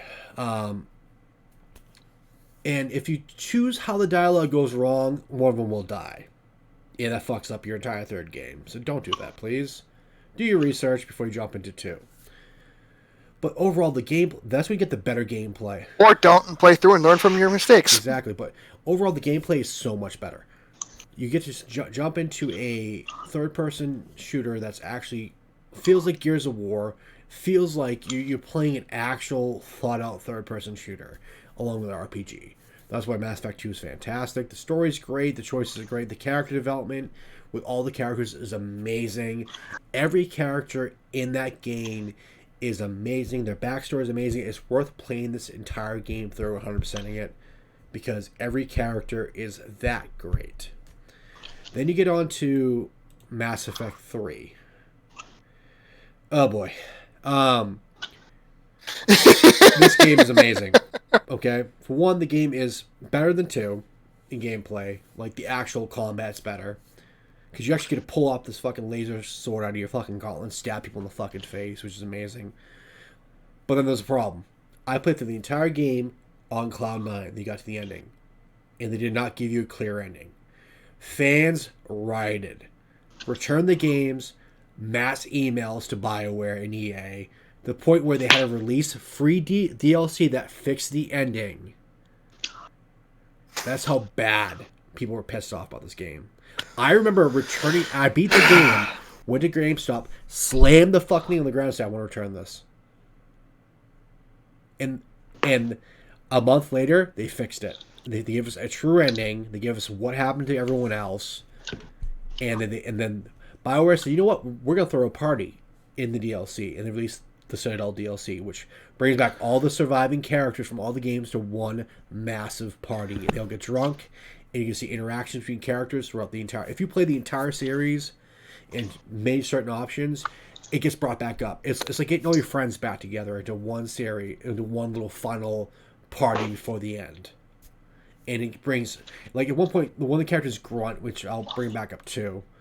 Grunt is the turtle-looking motherfucker on the left-hand side, bottom. He plays guard at the door and keeps telling people, no, you can't enter into Shepard's apartment.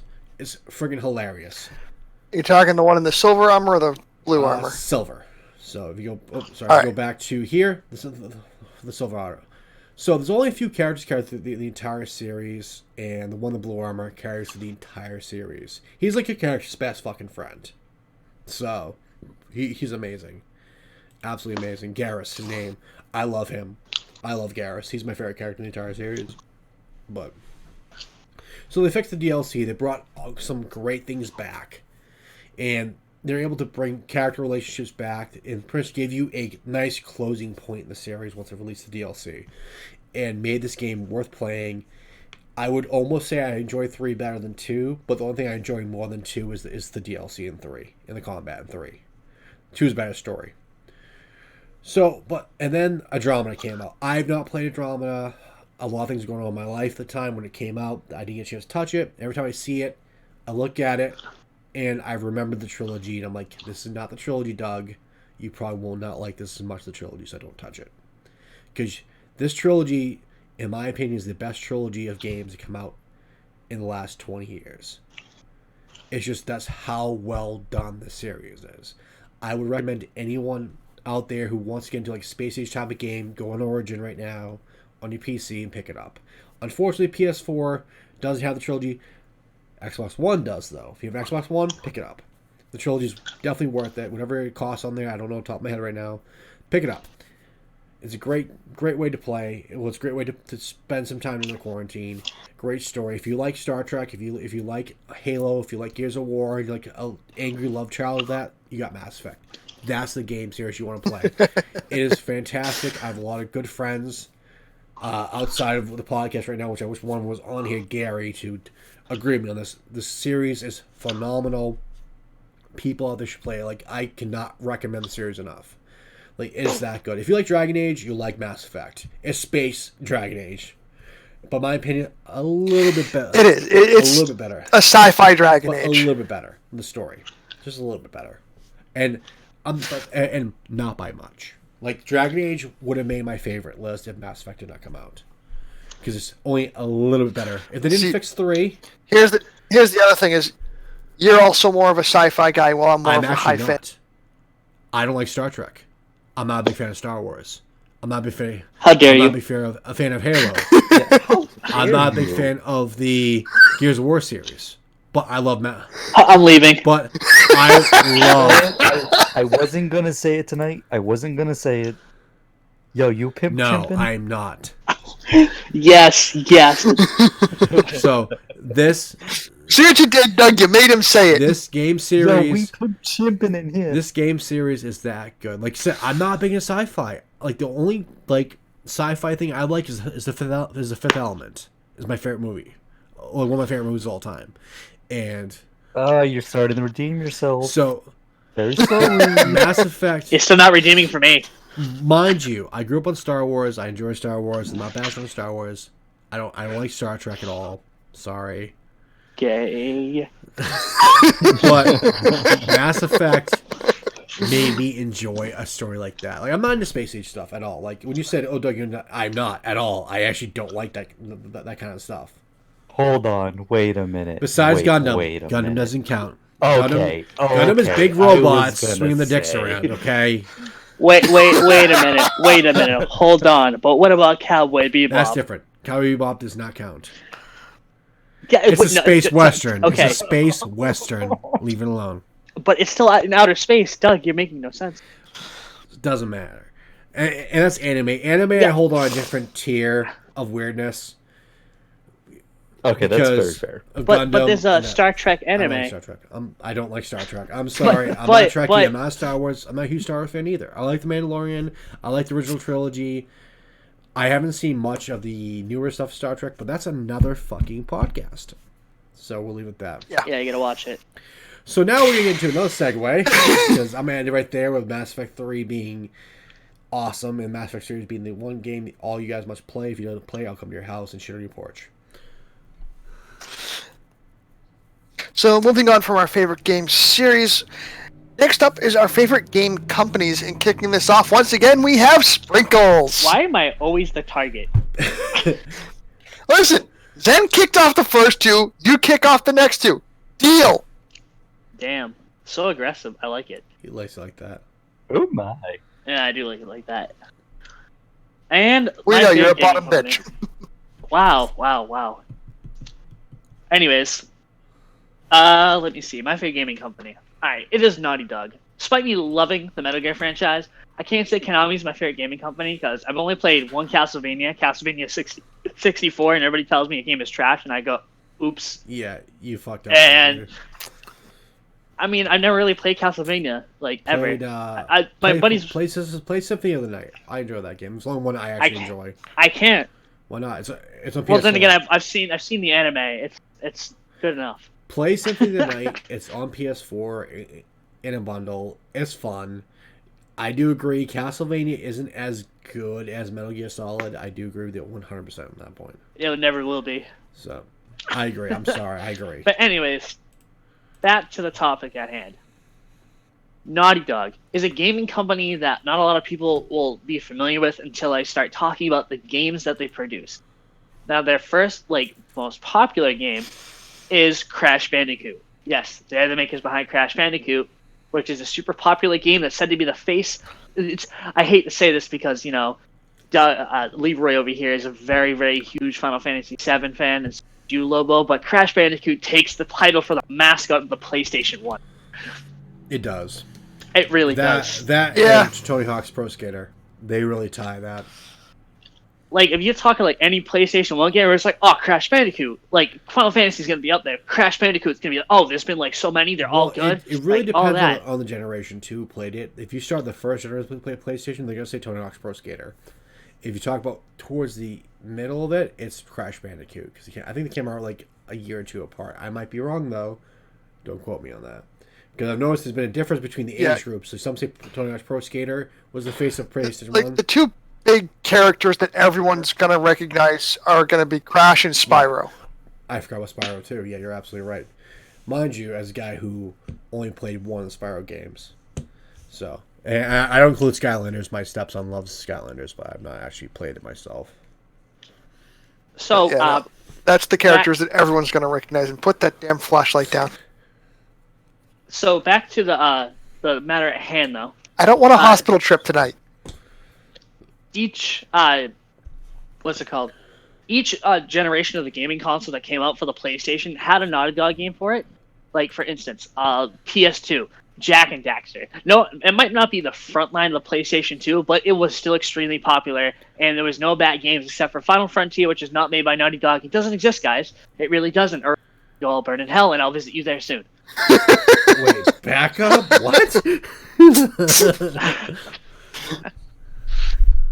All right. So, anyways, Jak and Daxter is a very fun game. The first one is a very light-hearted platformer, 3D platformer game where you have to collect precursor orbs to solve the mystery of what the ancient precursors were doing.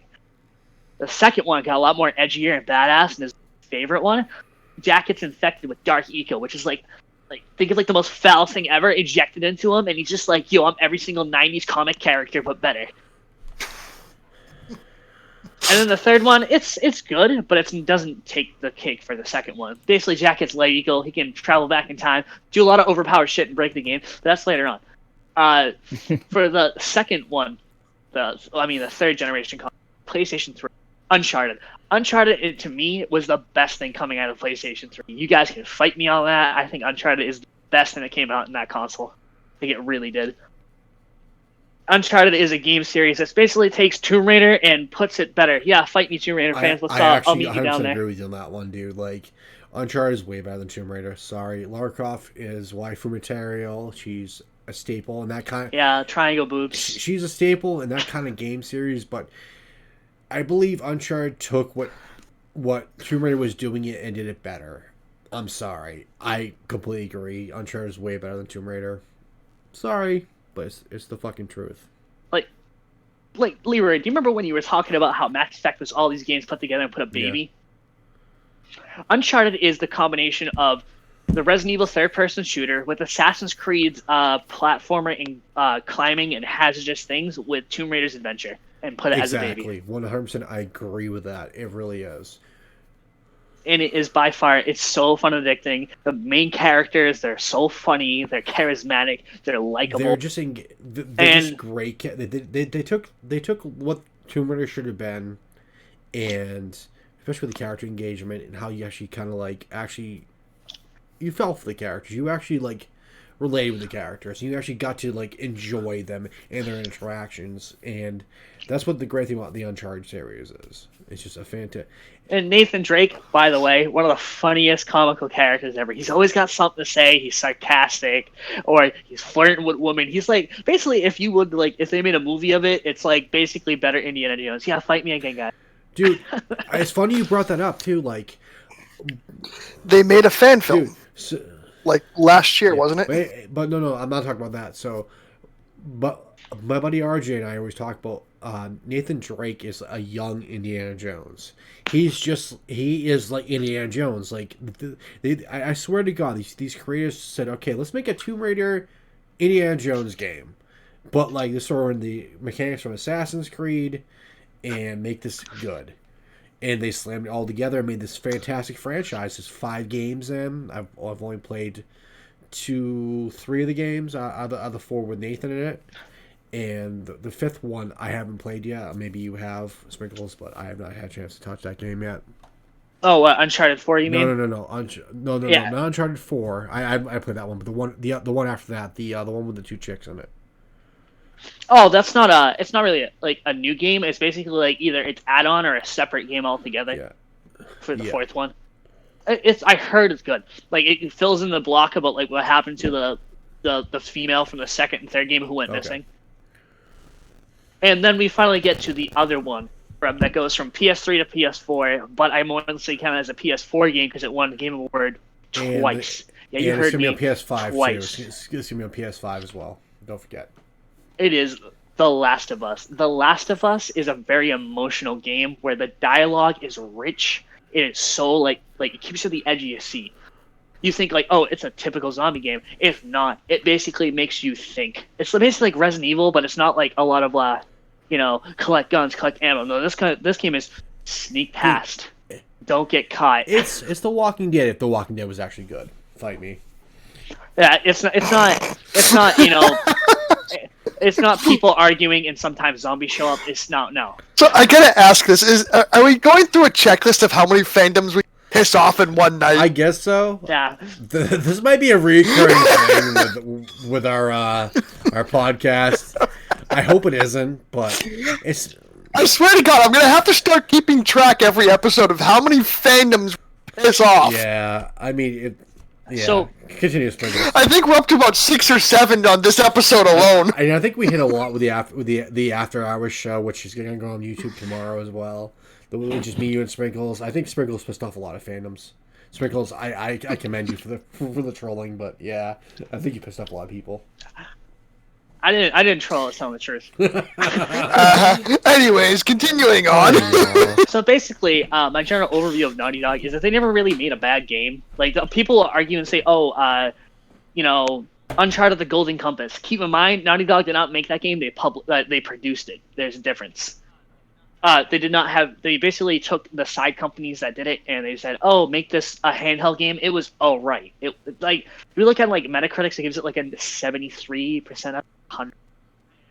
And most fans were like, "Oh, this is the worst Uncharted." Like, you can say that, but it's not terrible. And by the way, The Last of Us, also back in The Last of Us, the dialogue between the main character Joel and the girl, which I always escapes me. But basically the dialogue between them, they're always arguing, they're always like fighting, and then halfway through the game, like they start making up, like, trying to be friends, and it's just heartbreaking. The ending is so heartbreaking, which I will not give away.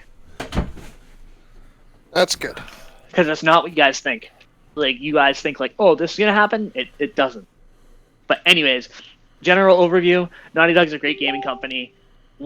Somebody has probably played it, like, Crash, Jak and Daxter, Uncharted, The Last of Us, all great games. For me, like, now I'm probably going to tell you what my favorite game series out of the whole thing is. It is a tie, because I love Jak and Daxter. You can ask Leroy over here how much I love that game series. But I'm going to have to give it to Uncharted because it is, the replay value is just great. That's good. Like 100, I give that like a rating of like a 9 out of 10 because then again, here's the reason why is because Golden Compass, again, it might not be a Naughty Dog game, it's produced by it, but it's still up there and you still have to play it to get like the whole story. All right. But yeah, that's my review on, or that's my favorite gaming company, and that's my review on the games and which one's my favorite. And now we go to whoever's next. Up next, we have Zen. Hold on, I need to get tissues for this one. I know where he's going to, so yeah, I have to agree. Not the wrong way, but oh my god, I am actually happy to talk about this because this is still my favorite game company, despite that it's no longer around for 3 years. Anybody remember Lionhead Studios? Huh, sounds familiar. Wait a minute, can I take a Not guess? off the top of my head. I know who they are. So, if you know the Fable franchise... I was just about to say that. Yeah, Lionhead Studios was a very small company. In fact, I had to double check to make sure I was right about this. They also created Black and White, not the Pokemon. But they made actually very few games because they were a small company. But that was the one thing I loved about them. They were a small company that loved the fans. Like, they were the reason why I actually had a Twitter for a long time. They would answer questions. They would post pictures of like what people were doing, all these kind of weird things that you could do in Fable, Easter eggs, behind the art stuff. Even their YouTube channel was just filled with content, and I personally love Fable. Fable was probably the actual first RPG game I played. I mean, Fable besides was from a Jade, lot but- of fun. Yeah, definitely a lot of fun, especially for you sick. Oh, Zen, before you Especially when get you sick fox, you like have multiple wives. You definitely love Fable. like Zen, before you give the Yeah, review on the guilty. Fable series, I have to ask something, Zen. Were you also the type of guy like how evil can I get and how like how much horns can they grow? Like, cause that was me. I was like, how devilish can my character look? Oh, I checked out both extremes. I was like, all right, so what happens if I make him like super good? Okay, yeah, no, I don't like that. What happens if I'm super evil? Okay, that's a little better. So that was actually something I was going to get into. The one thing that I really stuck with Lionhead Studios was the good and evil system. In fact, my first time playing Fable, I didn't know about it. My character was actually very neutral. And then I did the Chapel of Scorn or something, and I found out about the evil system. So when I beat the game, I actually made a new profile. And I said, all right, I'm going to go as evil as possible because I want to see how big these horns get. So I was one of those players at a young age. And it's funny because when I got to 3, I was actually going to stay as neutral as possible until they made you make those big decisions. Like, all right, well, I guess I'm just going to be evil right on the spot. Let's go. But I just love how Lionhead Studios was always good to their fans. They knew what they wanted. They knew what game they wanted, which was primarily Fable, which is why one of their games never was released. Because no fan wanted, and they said, all right, none of fans want this. We're not going to release it. There's no Are you point. talking about the motion control one? Fable, what was it called? Hero? No, not that Fable one. Legends. Fable The, Legends. the other one, you know what I'm talking about, with the motion controls that got terrible reviews. You're thinking Fable Journey. Yeah, that game was, oh my god. Yeah, we don't talk about that. Like I It's a stopped at letdown. Fable 3, but Once again, every franchise has that one game you don't talk about. Yeah, yeah, but Like one of the Mass reasons Effect Andromeda? yeah. But the reason why I made the joke about the tissues is kind of half a joke actually. Before they shut down, they released on Twitter a teaser for Fable 2 Anniversary. Fable 2 is actually my favorite of the I 3. completely agree. Why? That game is so good. Yeah. Yeah. Fable 2 is the best. I hate to be the And I hate to be the guy, but 3's the best. No, to it's me. not. I think it was like a month or two later, they talked about their bankruptcy, and I was so upset. I was so sad because they actually refused to get rid of the copyright claims for Fable because they have fear that people would ruin the game. And I don't blame them. A lot of true fans of Fable still appreciate that from Lionhead Studios. But it was a really sad day for when they filed bankruptcy because we don't get that remake. We don't get remake of 3. We don't get like a new sequel. They were going to make a Fable 4 they talked about. That was a thing they were Yeah, going to it make. sucks because like I remember playing 3. I got the day it came out, and I remember going, I can't wait for 4. I can't wait for 4. And then nothing happened. And for years and years and years, I'm like, whatever happened to 4? So finally, when you mentioned Lionhead Studios, I know exactly who you're talking about. So I looked into it. I'm like, I couldn't, like, everything you talk about now, I just can't believe that happened because I had no idea about it. This must have happened, what, around like 2008, 2009? All this shit happened? Right. Oh, sorry, when they Yeah. went bankrupt? What was it, 2016? Well, years and years later, but like I remember 3 came out what 2010, 2011, something like that. I might be wrong. I might be completely wrong. I believe so. Sorry, I'm jumping back and forth. Like, I want to see what their... Yeah, they filed for bankruptcy April 29th, 2000 and... Sorry, I hit my mute button by accident. Which Fable were you asking? Which 3. one was 3. released? 3 was released in 2010. I didn't know Fable 3 had a Windows edition. Apparently. Huh.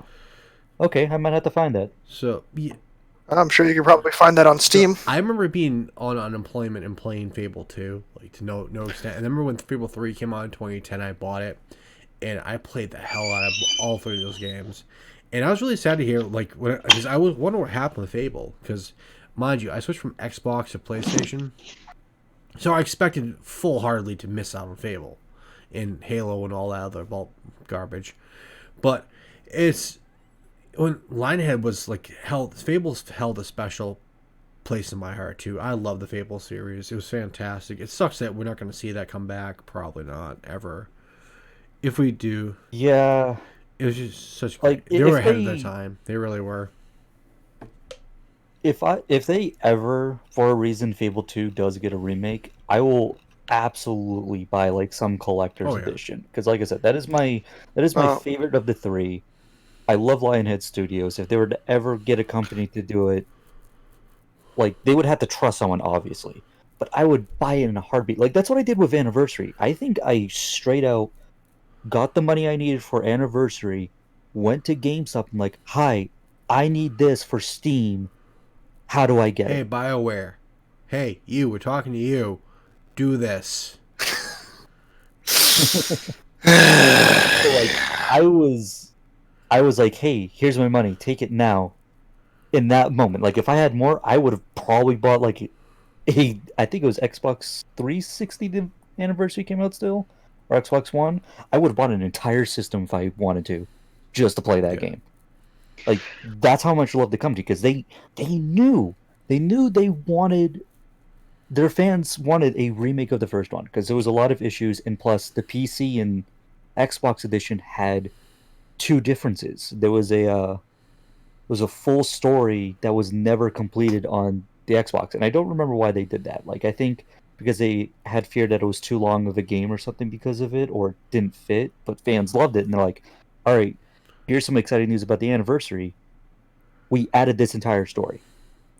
And that's just why I love the company. Just to interject for 2 seconds here, Fable Anniversary, as well as all the extra DLC packs, as well as Fable Legends, Fable the Lost Chapters, are both available on Steam. Fantastic. Yes, I have it, and I was so glad to get it. Oh, and Zen, real quick. Yeah. Did you ever max out your strength and slap somebody and instantly kill them? Oh my god. Okay. Funny story about that. I did that completely by accident. Oh my god, that's the best feeling. I was at full strength, and I think I was just like super tired. I'm like, I don't want to deal with this. I'm just gonna slap them, get them away from me. Slap, kill, guards. I'm like, what? Oops. What did I do? And at that moment, you're like, I had the power of God on my side. Listen, Sprinkles, not everyone's like you and goes on a power trip. That's half true. I did so many things in Fable. Like, I bought 100 chicken. Oh, yeah, baby chickens. I went to Oakville or whatever and got a bunch of people to follow me, and I just ate them all in a row as they saw me get evil and fat, slowly hating me, and then I would kill them. What a legend. Like, there was just so much in the game, and I really, truly think, I don't care what anybody says, I think Fable was the first game that had the good and evil system. Like, you could say it was Knights of the Old Republic or whatever.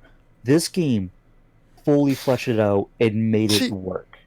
KOTOR wasn't really a good and evil, it was Jedi and Sith, which you can argue is the same thing, but it really kind of isn't, too. Yeah.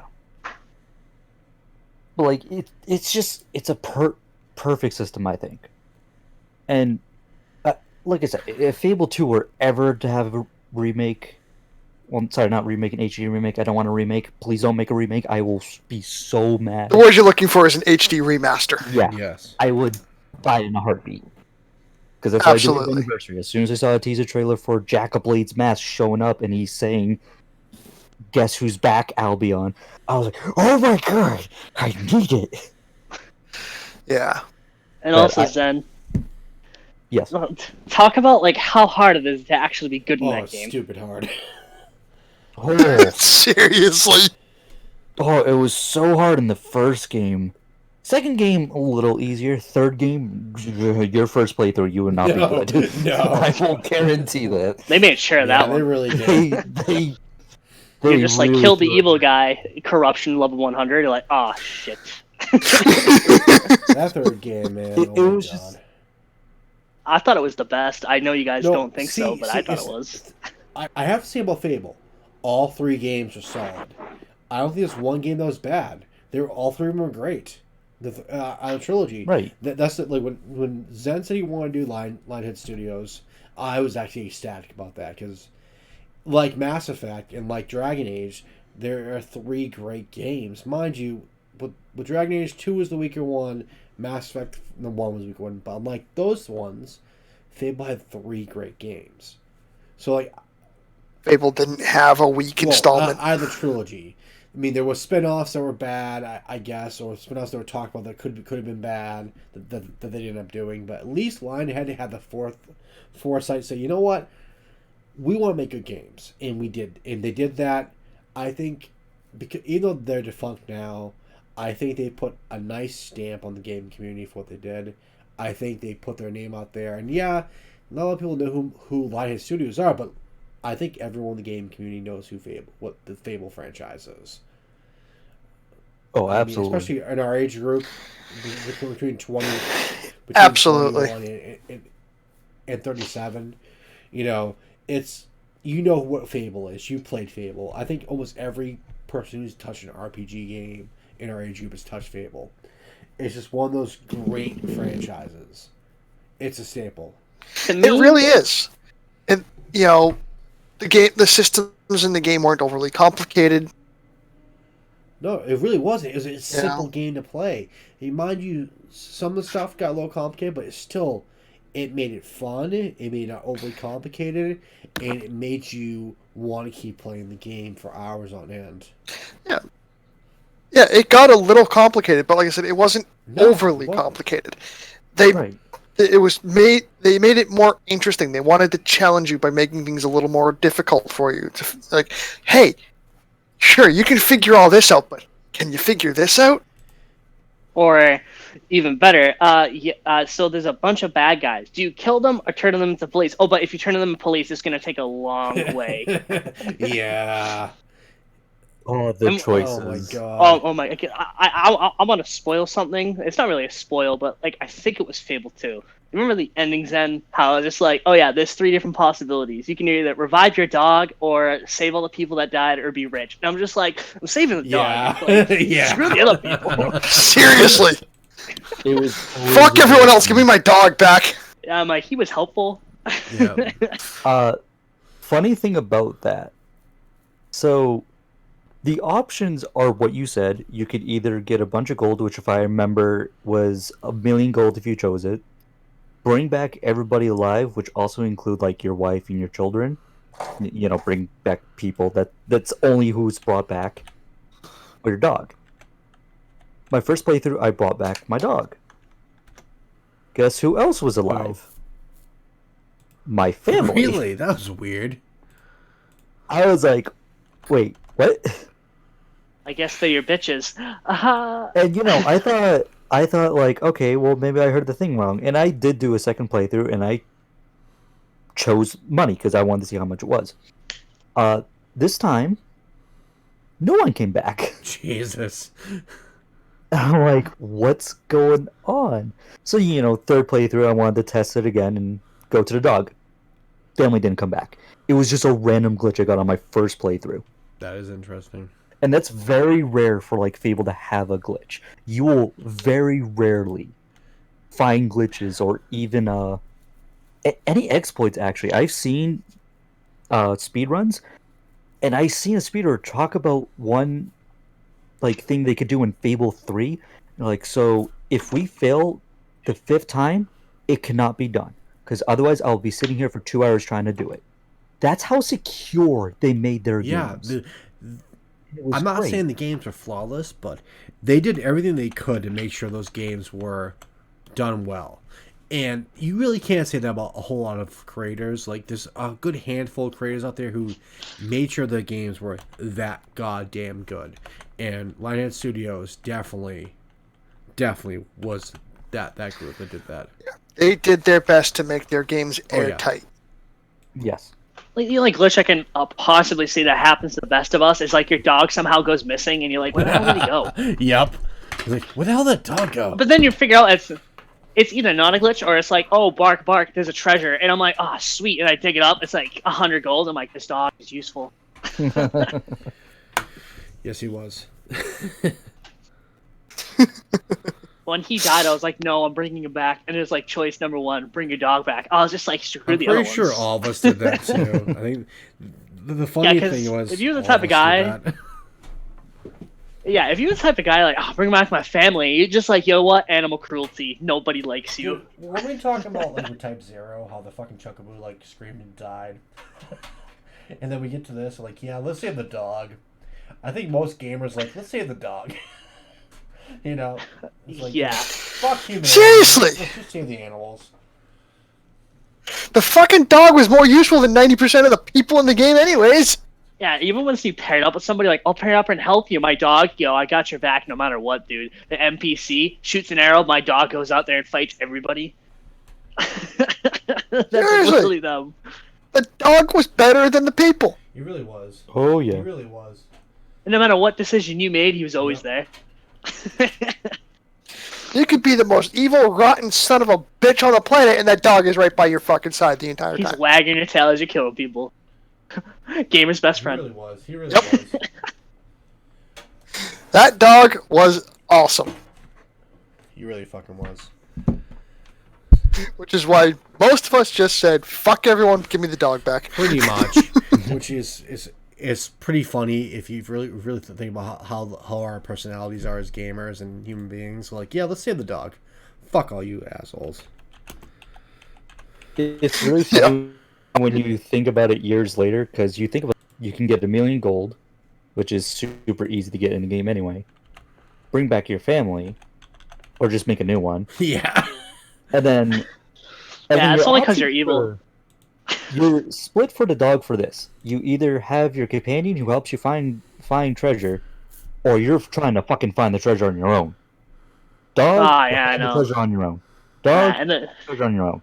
and then there's some Dog. treasures you're like, yeah, and when you're trying to find the treasures on your own, you're like, how did my dog do this? Like, Oh, I've actually tried it before, and it does not work well. yeah, all right, trying to go on the internet. Yeah, pretty much. Back in the Alright, day where so- there were cheats.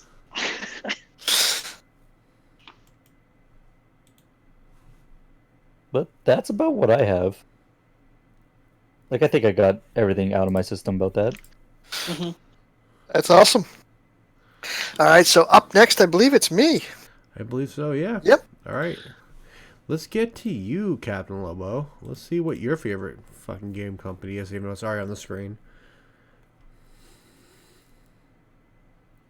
No, it's not yet. Oh, there it is. Remember, There we go. Lobo. So, yeah, I chose Capcom. Delay, brother. It's delayed. So, I chose to talk about Capcom. Because Ooh. Capcom has been around for fucking oh my God, ever. yes. It really has. And Capcom has, again, some of the biggest franchises around. We're talking Mega Man. We're talking Street Fighter. Resident These Evil. are, again, games everyone fucking knows. These are games that at some point you've played one. Yep. And if you didn't, you're a liar. pretty much. Exactly. Pretty much. I never played one. Mega Man? Yeah, okay, then you have. Exactly. For me, it started on Nintendo with Mega Man 3. And I was introduced to the game by a babysitter of mine, actually. He was responsible for getting me into a lot of stuff. Like, he got me into Transformers, he got me into Robotech, he got me into fucking Mega Man. He was huge into the geek culture stuff even way back at then, and he obviously rubbed off on me for babysitting me. Hmm.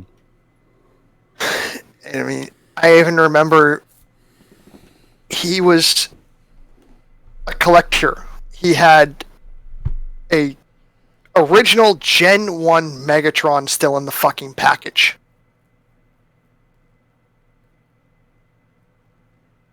What does that have to do with Capcom? What was Transformers Capcom? No, but I was saying, he was Like, responsible for getting me into this stuff. Gotcha. Mega Man 3 was my first game for Capcom, and I played that over and over and over. See, with me, it's Mega Man X. Like, I came in after that, and I love X so much. X is also very good. But like I said, for me, it was 3, and I would sit there and I would beat the bosses, and I would be, with a little pen and paper writing down, blue dot goes here, red dot goes here. Yeah. You're like, I'm prepared for the next run. You get passwords because there was no saving the game. It wasn't. This was before the ability to save this game. It was really introduced to anything. So you got a password that brought you back to that state in the game. Like, say you've beat Top Man, Hard Man, Needle Man. You'd get a specific password for having beat those 3 bosses after you. And you'd enter that password to go back to that point in the game. Otherwise, you're fucked. I mean, the only real way... I played through the entire thing in one night. You're bullshit. You're fucking full of shit. Like, you need those passwords at some point. Some people could. I mean, some people just have, like, fucking... Like a 40-plus hours and be like, hey, I beat the entire Mega Man X series game one night. Like, yeah, okay, buddy. Like, you need... Lobo, you should tell everybody... my favorite Capcom series. We'll get to that. It's on the screen here, on the logo. Another huge franchise that Capcom is responsible for is Resident Evil. Well, that's not my favorite. Yeah. You know what? I always forget, too, that Resident Evil is part of Capcom. Like I don't know what it is. I always forget that. Ace Attorney 2, yeah, Ace Attorney as well too. Like Sprinkles should be like all over this and hard and heavy for this shit right now. Ace Attorney is my favorite Capcom series. It's amazing. People need to play it. That's all I have to say. See, I see my second favorite Capcom game in that image, actually.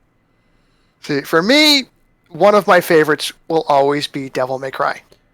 Yes. See, that's another one too. You always forget Devil May Cry. Can I say one quick thing about Capcom, like from my perspective? Be my guest. So, you always forget how many games runs underneath that banner. Because between Resident Evil, Street Fighter, Mega Man, fucking Devil May Cry, like I always forget. Oh, here's one.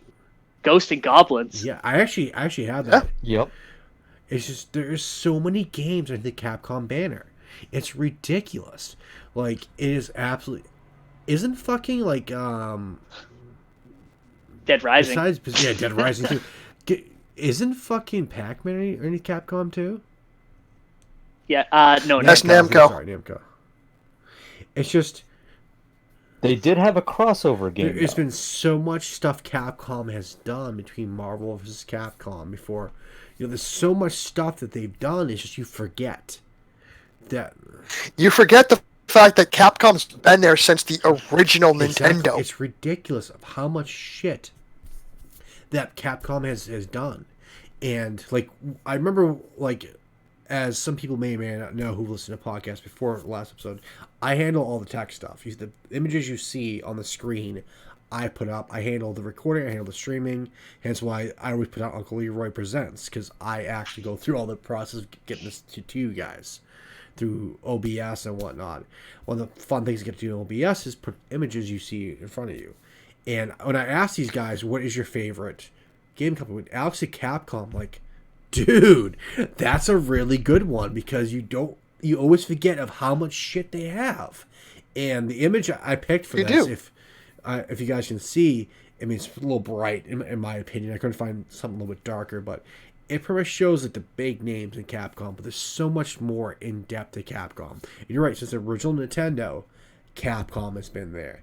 It's a fantastic game company. It's survived through all the recessions, all the gaming console changes, everything. Capcom has been universal. They've adapted with the times. They've grown with every new system. And they keep putting out shit that people want. Capcom is one of those companies that you will look at 20 years down the road and they'll still be around because of what they do. Absolutely. They put so much forethought into what they do, and they just keep going. I mean, mind you, some of the games may not be huge like Marvel vs. Capcom, but you think about Resident Evil remakes just came out this year. How big were those? And they're still fucking going. And one of our viewers just said, but they're getting better. Everything they're doing is just... Yeah, he actually commented saying Capcom debuted with some really good franchise and had its dark times with sucking the wallets of people with DLC years ago. And while, yes, they're guilty of that, they're not anywhere near as bad as certain other gaming companies that will remain... I was about to say shall remain nameless. Not just that, like, besides Resident Evil, there's other games that, like, the Switch just got, like, the port for the whole trilogy of Ace Attorney, and that just, like, boosted Capcom sales on the Switch. Oh, yeah, definitely. Dude, like Sprinkles, people may not know because they didn't hear us talking about this, but he and I had kind of a challenge. He plays Persona 5, I play Ace Attorney. That just dropped in price, and it made Ace Attorney available on PS4. Yes. For those who don't know, Ace Attorney is a, how do I put it? It's a visual novel. There we go. It is a visual novel lawyer game, and it is amazing. It has an anime. Mm-hmm. So, which... Also a live action.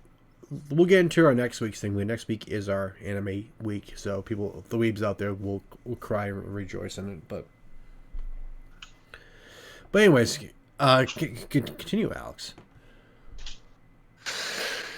So anyways, like I said, for me it started with Mega Man 3, and I continued playing Mega Man through the years and Street Fighter. And then came the Devil May Cry series. And I actually started Devil May Cry with, again, 3. Which, chronologically, 3 went first anyways. It's kind of funny. I started Devil May Cry with the actual HD remake. That's how I started with it. Because everyone kept saying, play Devil May Cry, and I never got to play because I didn't have a PlayStation. I didn't have a PlayStation 3. So when I finally got my hands on the HD remake, I realized how good those fucking games were. And, oh my god. Fantastic absolutely. Games. And Devil May Cry is great. Devil May Cry 2 is kind of...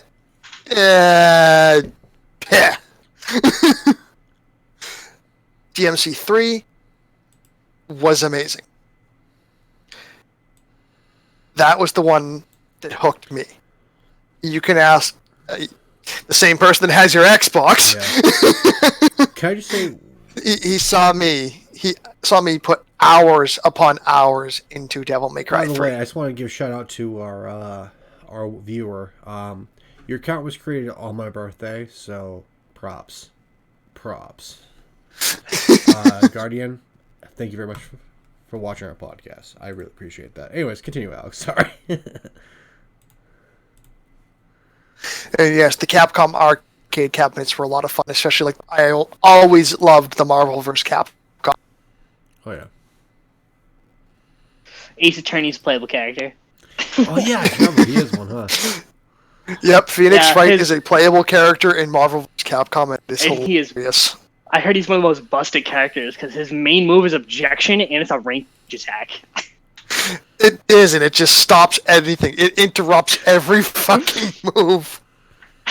I know we're actually not looking for donations. If you could just subscribe, that would be appreciated. Yeah, and his uppercut is a sneeze. We appreciate the offer, but we're not looking for donations. We're just getting on our feet. We're looking for, like, subscribe, follow the channel, follow the YouTube. Check us out each week. This is hopefully going to be a weekly thing with us. Exactly. So, The other thing too is like we do podcasts twice a week. I do my own. Uncle Leroy does his own spin-off podcast with one of these fuckers you're hearing on here. But our main podcast is what you listen to right now, the Future Gadget Laboratory podcast, is our main flagship podcast on here. So feel free to join every Saturday. We do this stuff. I also replay this premiere on YouTube on my own YouTube channel, Uncle Leroy Plays. Please check that out too. Subscribe, like it, love it, be there. Bring lotion. lots of lotion. So, anyways, Ow. my love for Capcom was recently reinvigorated again with the release of DMC. I picked that up on Steam, and I have played the hell out of that. It was nice. As good as DMC4 was, I didn't like not playing Dante as the main protagonist. Which, again, 5, Dante's not your main protagonist. You switch. Yes. You go from Nero to V to Dante to Nero. You know, it cycles through. Which is really cool because I haven't played 5 yet, but I've heard so much good things about it. It's on my list of games to play, and just the fact you get all these great things to play, that all these great games that you can play through. Well, not characters you can play as. It's just fantastic. It's just a great. It is. I love games like that. And to answer your question, Guardian, yes, I did get into Darkstalkers. By the way, if both the game and the show, I loved that fucking show growing up. If you're a PlayStation Plus member, you did get Darkstalkers 3 as a free content a few 6 months ago, just so you guys know. And I have it on my hard drive. Have not played it yet. I heard it's very good though. Anyways, continuing on. Oh, and yes. quick note. Uncharted is also free for PlayStation Plus right now. Pick it up. It's great franchise. Why you guys tease me? Zen is going to be soon a PlayStation. He's going to join the Legion of PlayStation-ites like us. I mean, all of us but Jimmy are part of the Master Race, PC Master Race anyways. We all throw our shit everywhere and hump walls, but, it's okay. I mean, I already do that, so... But anyways, like I said, we were asked to pick a favorite video game company, and I didn't really have a favorite I could throw out, so I was like, I'll pick a company that... Yes, it is. But yeah, like I said, I decided I was going to pick a company that has produced a lot of games that I've enjoyed. They may not be my favorite, but they are one of the top companies for me. And they will continue to be as long as they continue the way they have. Exactly. Like, I keep reiterating this, but when he said that, I want to do Capcom, I was actually overjoyed about this because you like I said, you always forget. Like, people forget how good Capcom is.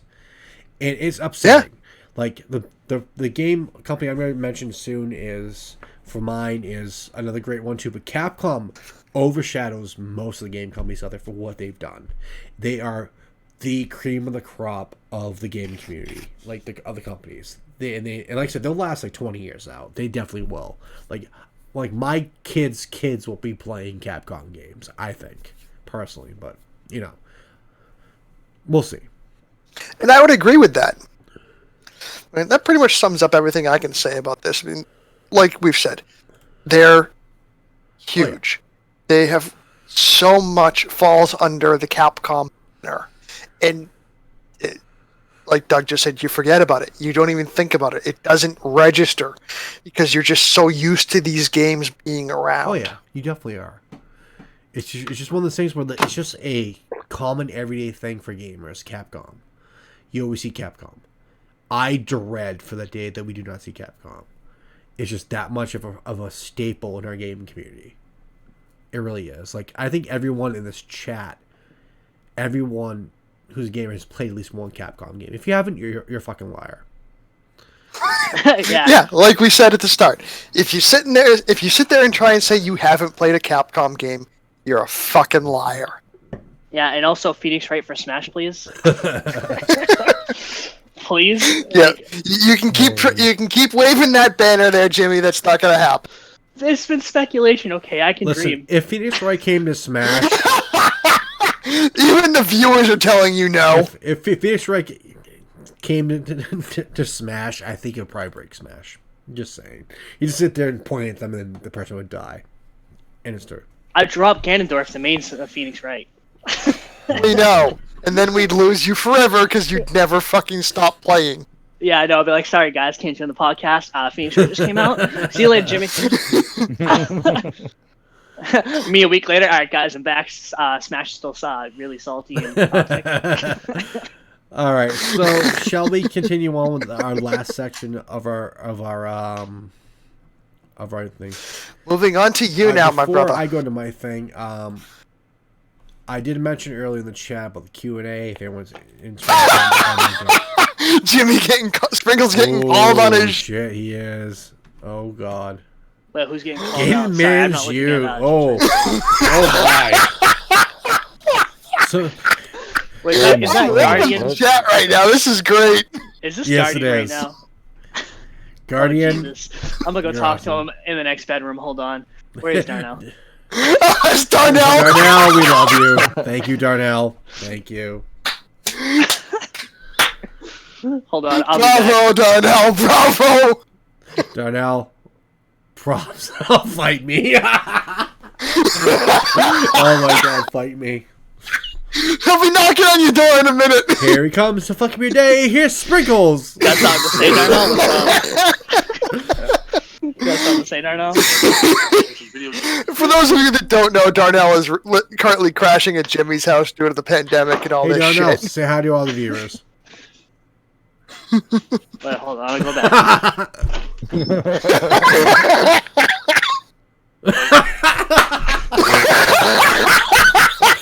Fantastic. I'm gonna mute myself. that was I gotta get my perfect. dog. If there's a way to make you a top viewer, Darnell, you would have earned it. Just for that statement. Fight me, Jimmy. Alright, so this kid. That was beautiful. So my part of the segment is going to end off our show before we get into next week's. Would anyone be interested in a Q&A at the end of the episode? I know some of us have to get going, but I know 3 of us are probably willing to stay. Forever speak your peace, forever hold your peace. Speak now, forever hold your peace. Speak now or forever Thank you. hold your peace. So, I'll get in mind. You guys have till the end of my segment. All right. Oh, what we got here? The question? Holds peace. All right, fantastic.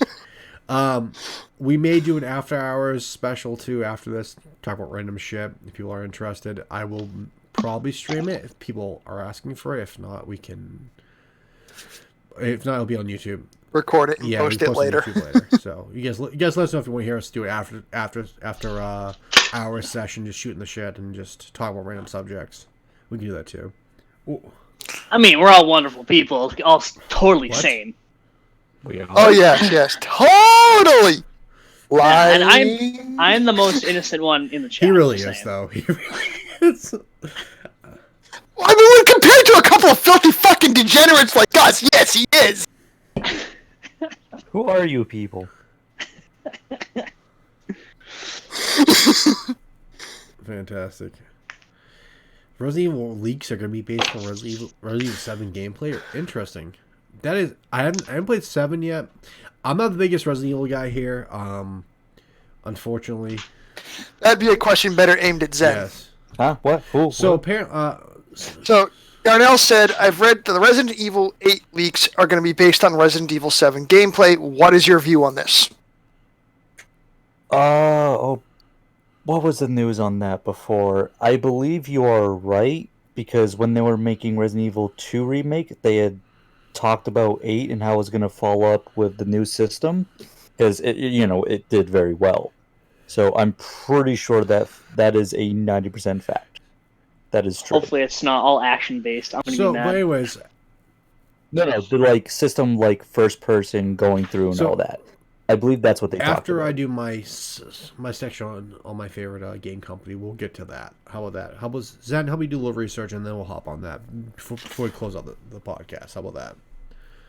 You mean I have to do college work that's not You have college work? to do work for your stepdad, Uncle Leroy, and hire him by. You have to work. You have to do work for your adoptive father. Get to work. So. But I'm the PR guy, not the research guy. I don't think we have a research guy. Well, now you're both. Hang on, do we have a research guy? Sprinkles. Check that. What's up? Do it. Yep, he's a research guy. No, we don't. So, like I just said to Zen, now you're both. You know what? Hang on. I nominate Sprinkles as a research guy. I second this. I third this, fourth this, 12th this. My dick fifth. My dick 12th this. What's going on? Wait, what's going on, huh? Congratulations, Sprinkles. You're now the research guy. I mean, I dated mine all day, so. I kind of figured Sprinkles. So, for people who don't know, I'm sorry. people who are trashing him, Sprinkles is our encyclopedia of useless knowledge. This is obviously people that know him. All right, so useless knowledge. Useless knowledge and content knowledge, which I consider useful, personally. Hold on. Let me say one thing. Our king of useless knowledge is the fat man. Yeah, and if we have him on the podcast, no one's going to understand him. Can I say something really funny? If we ever bring Matthew, if we ever bring Matthew on the podcast, one thing, we are intending to do this. Bring a translator. We are intending to do this just to roast him for fun one night, but in one of the comments that you're going to hear fairly often is, Matthew, take the fucking dick out of your mouth and speak clearly. Yeah. So, anyways, let's continue on to my segment before we get too off the rails here. We're currently running on 3 hours time, which is the longest we've done so far. So, yes, I know. So, moving on to your favorite video game company, mine is brother. BioWare. I think it's pretty obvious why. We just talked about this. But let me name you the games that are in BioWare's roster. Mass Effect, Dragon Age, Star Wars The Old Republic, and Anthem, and may I mention previous games, Baldur's Gate, Neverwinter Nights, Knights of the Old Republic, Shattered Steel, and Sonic Chronicles: The Dark Brotherhood. What the fuck is that?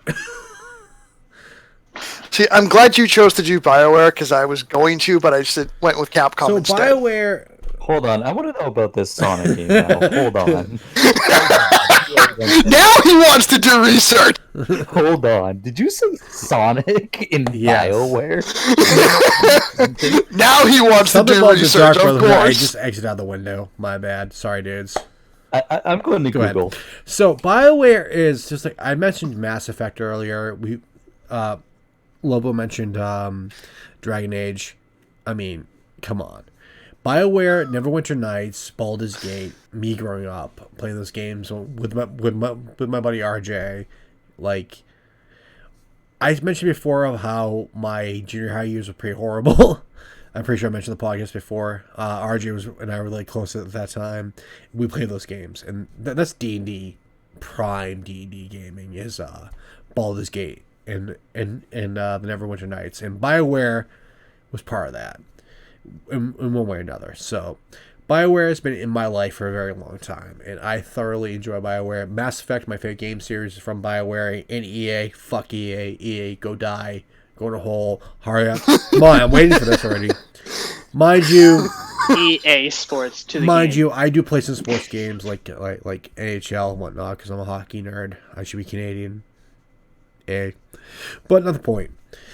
So BioWare is just a great gaming company. It really isn't really much more I can say. We already talked about Dragon Age. We already talked about Mass Effect. I mean, I could talk about Neverwinter Nights for about an hour or Baldur's Gate 1 or 2, but I'm not going to because you know what? That's another podcast for another fucking day. But that'll be on our D&D night because that's games that we've both played. That's games that I still have on the hard drive.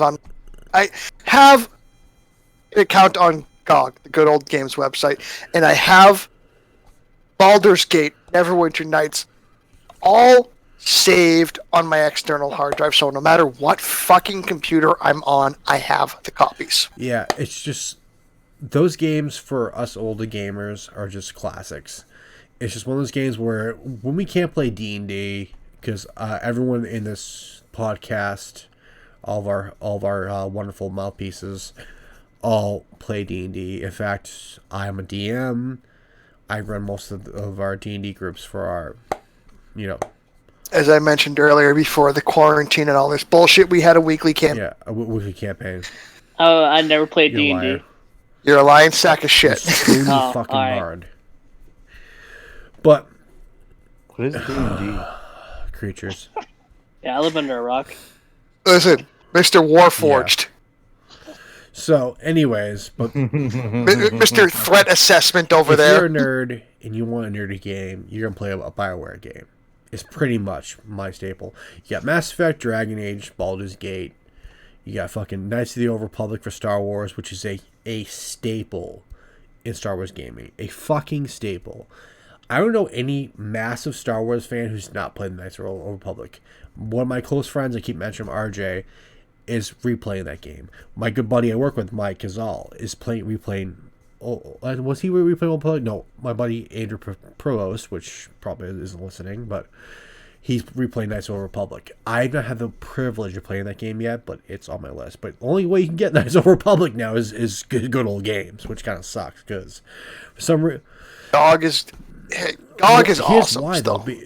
They have Not to go off track too much, because of Windows 10 is the only reason why you really can't play it on fucking the PC. It doesn't work properly. So you have to either play it through fucking like Xbox 360 has it. Sorry, Xbox One. I apologize. Has Knights of the Old Republic, but if you're gonna play on PC, you have to go through good old games because they have some kind of port that works with Windows 10, unlike Origin. That doesn't. That just Origin sucks. Fuck Origin. Like, seriously. Yeah, see, I can agree and disagree because I have Dragon Age 2 and Dragon Age Inquisition on Origin, and they work. Origin wonderfully. works great if you have like if you have a Dragon Age or Mass Effect game, but if you have like Knights of the Old Republic or older game, they didn't bother trying to get more for Windows 10, which is a little fucking annoying. I mean, seriously, come on, Origin, come on, get off your ass, get the fucking dick out of your ass, or whatever prosthetic thing you have in your butthole, and fix this. I mean, I want to play Knights of the Old Republic through Origin. I don't want to go through a third party. Come on, you guys produced it. Fucking make it happen. Well, BioWare did, but not the point.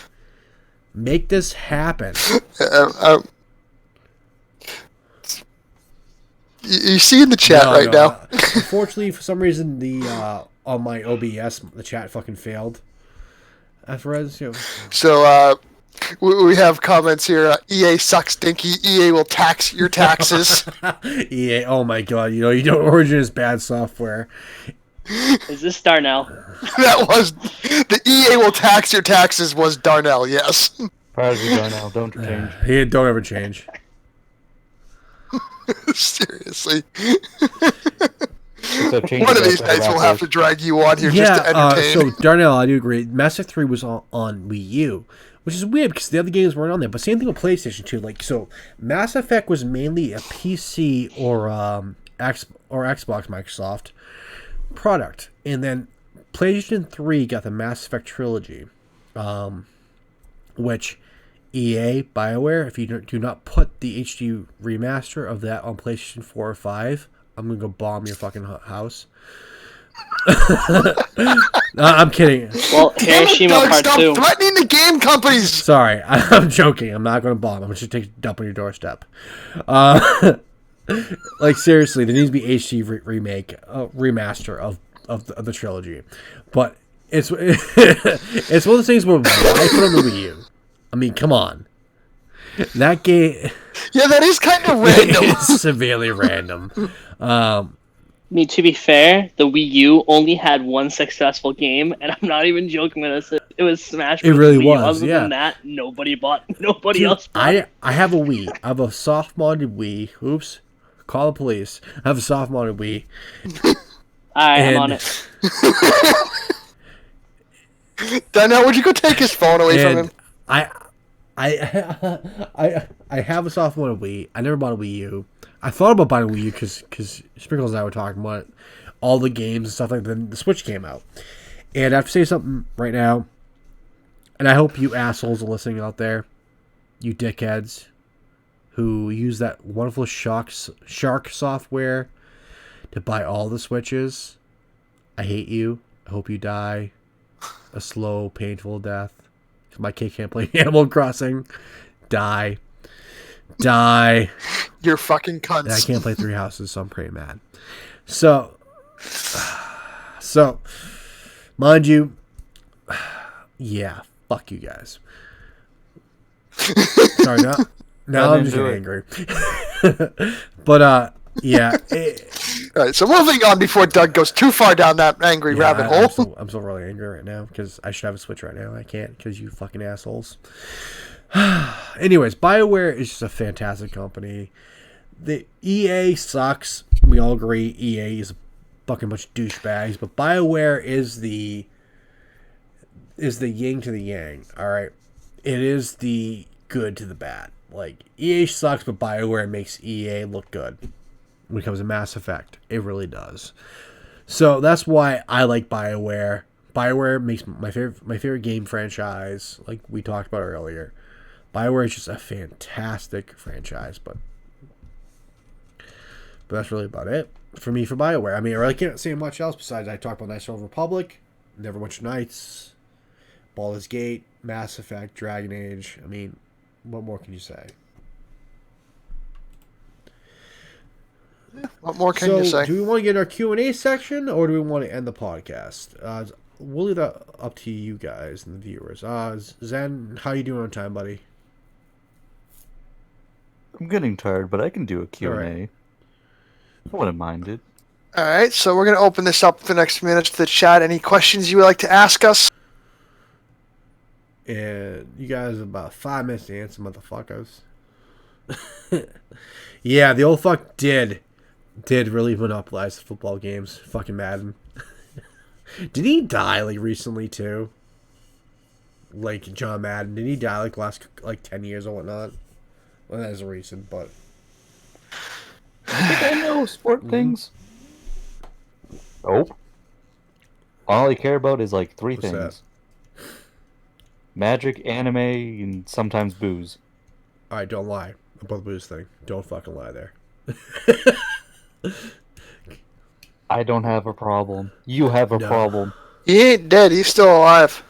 Is he really still alive? Is he like in a wheelchair, like jolting his fucking head off or something like that? He's 84 years old. Holy shit! I give him props. He's still kicking around. Damn. I have to give him props. Yeah, it's like the male version of Betty White. Yeah, but Betty White's actually cool. No, that was Stan. How is Betty White doing in this whole freaking lockdown? She's fine. So crazy. Is she? She's Alright, immortal. Is she older than the Queen of fucking England? I don't know, but I feel like she would be going crazy in her room through this entire lockdown. Well, not lockdown. You kidding me? Lockdown. Betty White's What am I probably kidding? just sitting there sassing every fucking person that knocks on her. Yeah. So, Betty White is one of those things. When she finally dies, there's gonna be a massive funeral, and Deadpool's gonna be like Ryan Reynolds is gonna dress up as Deadpool. No, that's B. Arthur. Oh, Betty White too. He'll be out there Ryan Reynolds will be out there dressed as Deadpool, holding the fucking coffin. I guarantee it. Betty White will be showing up as Betty White. Yeah, she'd be Tim Chimpin. Alright, so there's a couple options here. The Horde mode and Mass Effect. Are you talking about in Mass Effect 3? I have to ask. Because a lot of the co-op stuff I didn't do in Mass Effect 3. Oh my god, Darnell. So I didn't really do them because I was more story focused in ME3, and like I said before earlier in the podcast, you may have missed it, but Mass Effect I was really upset how 3 ended because I wanted to blast through the story and return the game and picking it back up 6 months later when they finally fixed the fucking ending and gave us the wonderful Citadel DLC, which is the best fucking part of Mass Effect 3, the party. But no, I didn't get to play Horde mode because I was so focused on the story itself. But I did hear Horde mode was actually fun. Shepard is the Mass Effect franchise. The fact they made a game without him was upsetting. I think that's one of the main reasons why I didn't touch the new game Andromeda. Andromeda. But Shepard is probably the most badass motherfucking protagonist a game series has had in a long time. He really is. He came back from the fucking dead and fucking raised hell. So I just have to say. And to touch on that, it sounds exactly like another game protagonist that I enjoy, Dante. Still. Big boss. That was the cool thing. All right, so I want to step back to Mass Effect real quick. The fact that you choose between a male and female Shepard was fantastic. Fem Shep was awesome because you had to stare at her ass the entire time. I agree. But I mean, I always did male Shepard, but I did play through as Fem Shep. Vanguard is probably the best. All right, Darnell, I love you. Vanguard is the best class in Mass Effect. I agree, 100%, the best. And Renegade is the funniest one out of all of them. Is absolutely the funniest one because it's a little bit different from like Dragon Age. You had either be Paragon or Renegade. It's kind of like the two ways you chose, like the options of how your character interacts, which is funny as hell. The Renegade options are always the best because they're fucking funny as hell. You either like point your gun at someone and be like fuck you, or you just do some funny shit. It was fantastic. You'd be a badass. Renegade was the most badass fucking thing. And yeah, the interrogations too, Darnell. Absolutely. Interrogations were the best in Mass Effect. Especially when you do the Renegade stuff. Oh my god, they're hilarious. Absolutely hilarious. And another fellow viewer, Vimo98, which I know who you are, Matt. It's my boy, Matt. He says, what's your favorite new franchise out from 2010 onwards? New franchise, huh? For me, I'd probably, honestly, I would say, no, I can't say Uncharted. That came out in 2007, so 2008. Darn. It's hard with 2010. It really is. You know, and forward. Yeah, because it's just like, you never really sat down and played a game. You looked at a franchise you grew up with, and you're like, yo, when's the new game coming out? And actually, I would say Persona, but the problem is Persona's been around for so long. I mean, he says Splatoon exists. Yo, you put that weeb shit back in the carton, okay? Listen, weeb shit's okay, but Splatoon is more like the We don't talk about that game. I mean, like, Matt's gonna fight you. If you meet Matt, he's gonna slap you and go, Splatoon's, amazing. I hate Splatoon. Right. Whoa! Those are fighting words. One. Hang on, Jimmy. I have one. Steins Gate. What's up? 2010. Would you count? I wouldn't count that as a game that I played because I've seen the anime. Because I mean, we got the Future Gadget Labs, right? We do have to mention Steins Gate, so. Hold on. I mean, no. Darnell's got a point. He said, The Last of Us, and I do agree, because The Last of Us is fantastic. I do have to... Hold on. I need to argue with Matt real quick. Nintendo franchise? Get out now. Best new? Yeah, best new? Fire Emblem exists. I mean, he said new. Yeah, he said new Nintendo franchise. I bet I can think of a better one. Just give me like 10 minutes. 10 minutes later, Zen comes back. I found one, and Matt's just like, yes. I mean, new franchise. It's hard because a lot of the franchises that we love are just they've been at least around for 10 years, like over 10 years. I mean fucking. Persona's been around. I just looked. Devil May Cry started in 2001. When did Persona start? It has to be just as old. I think that's older. I mean, it's hard to go 2010 past because there's a lot of games. Like Last of Us probably, but the thing is, I'm not a big Last of Us fan. I say. Darnell kills me, I swear. New Nintendo rehash shit, dude. It's like asking a 30-year-old what's his favorite cereal. Yeah, pretty much. I got a game because it's technically new to Nintendo. What Crash Bandicoot. New to Nintendo. We're gonna have issue. Yeah. Wait. Oh, what Tetris indie Extreme, game? Guys. What indie game in recent years took you by surprise? I have this. If you guys go back on my channel and go back to Poltergeist, the pixelated horror. Oh my god, it was so much fun. I had a blast playing that game. It was a fantastic game. If you go back on my Uncle Leroy channels, my first ever Uncle Leroy plays was fucking hilarious. Indie game, huh? I don't know. I haven't played it, but the No More Heroes game looks really cool for it. And I hear that's a pretty good one. Shovel Knight is good. I have to say, Shovel Knight is a pretty good game. But Yes. For indie games... And Leroy, to answer your question earlier about Persona 1996. Goddamn. Indie games.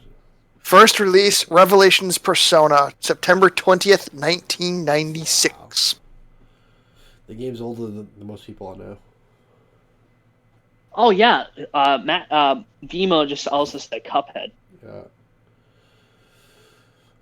Independent game. Actually, my little brother is huge into Cuphead. He has the game. He played the game religiously. He has like all the collectible stuff. Dead pixels, huh? Seriously. Oh my god. Is that what is that? I want to say, is that Undertale? Right? Huh? What? Undertale. Sans? Yeah, I think that's Undertale. I never played Undertale though. All I know is this catchphrase is you're gonna have a bad time. Pretty much all I know. Yeah, same dude. I'm like, yeah, that's about it. Shit. I mean, I never played Undertale. I haven't either. I'm an old school gamer. I got it, guys. I got the Nintendo game. Oh god. And this is legitimate. Oh my god. Is it Oh, ARMS? God. We're gonna have issues. It's Pokemon Quest. But Pokemon's been around. Okay. You said new Nintendo series, new Nintendo Uninstall. franchise. It's Minecraft retextured. Yo. Prove me wrong. Wait, actually, Minecraft is also a game, but I wouldn't say in recent years. But I know everybody has their thoughts about Minecraft, but I find it like if you're trying to like relieve stress, sometimes that's a game to play. Well, this one of those games where you relieve stress by fucking going in the closet, taking a belt, put it around your neck, masturbate vigorously. Yeah, that's one of those games. I mean, I play that while doing that at the same time. Minecraft for me, and I'm getting so much hate for this, is a kid's game. I'm sorry, my nephew plays the shit out of that game. I'm not a fan of Minecraft. I can't see myself sitting there playing it for hours and hours and hours. I just can't. I tried playing it with my stepson, and it's just, I don't like Minecraft at all. Remember how I said you were redeeming yourself? Yeah, now it dropped. Minecraft is a child's game. I'm sorry. I'm sorry, but I've got to side with Uncle Leroy on this. Yeah. Listen, it's just big boy Legos. You just don't have to buy them. Bob Soldier, you better be drunk. Yeah, probably. I am playing. Wait, who is Bomb Soldier? Yeah, I want to Bomb know. Soldier, thank you very much. I will. How about this? For your sake, Bomb Soldier, for saying that, I will play it drunk one night. I will do it. Uncle Leroy plays Minecraft drunk. Oh, but what's up, But Nick? someone's gonna have to give me Minecraft. I'm not paying for it. Sorry. All right, hold on. I'm gonna trigger Nick so hard. Hey guys, what's your opinion on the Sonic? Sonic the Hedgehog, you suck. Oh, that reminds me. I looked up that Sonic game. Remember how we say there's always that one game we don't talk about? Yeah, that Sonic that BioWare made is that Sonic game that nobody talks about. Like, I was looking up reviews and they said they wanted to make a sequel to this. No. Yeah.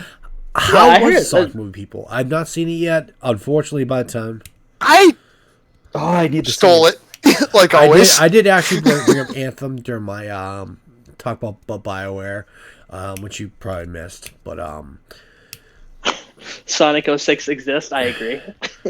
so has anyone played Sonic Sonic Generations? Anyone played that?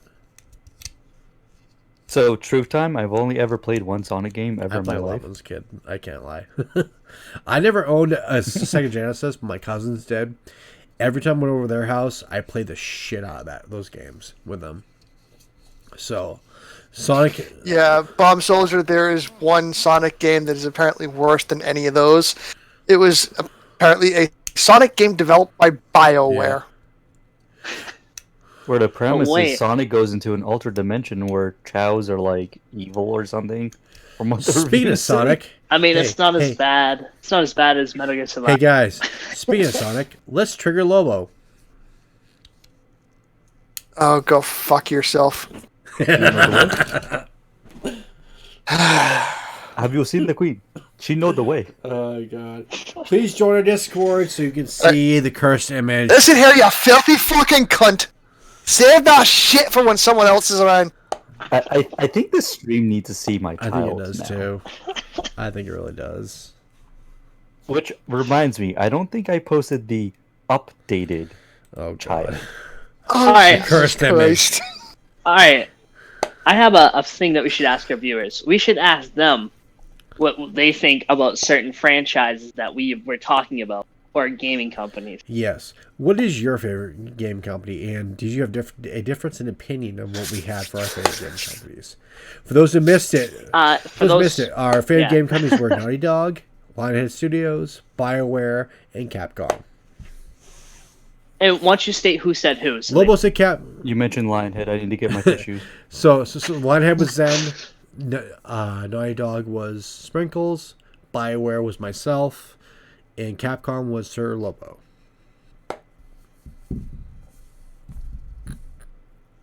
now we wait, because they're a few seconds ahead. I Yeah, mean, I do. what? Ahead? Yeah. No. They could Before? see into the I don't know. future. Yeah. So, By the way, I did post the updated oh child. god. Jesus Christ. Alright, so, Bomb Soldier, we were asking you what your favorite gaming company was, because our gaming companies were, mine was Naughty Dog, Lobo's was Capcom, BioWare's was Leroy, and we also have Zen's was Lionhead Studios. Lionhead Studio. Do you have a box of tissues? I know. So our I question need to buy was, more. did you have a difference of opinion on the gaming companies? Was there one that you preferred?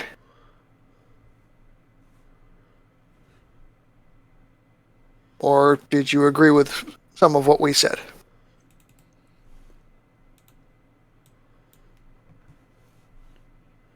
Game Freak. We all know that you're gonna say that because you're a Pokemon nerd. Hey, what's wrong with Game Freak? They're freaky. It's super freaky. Get out. Yeah. Ow. Alright, I'll head out. Now, see you guys later. All right.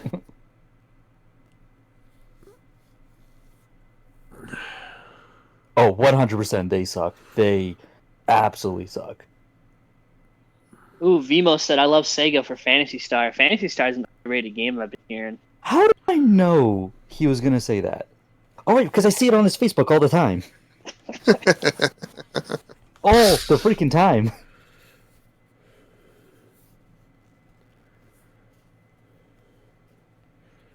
Does anybody else have any more questions they want to ask us?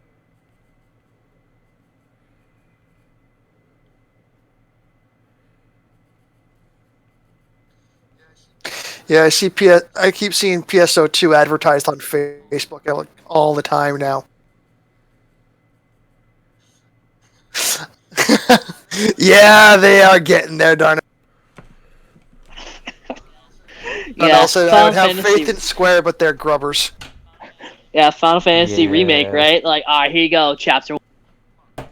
Part 1. Yeah, we're... At least the MMO is doing good.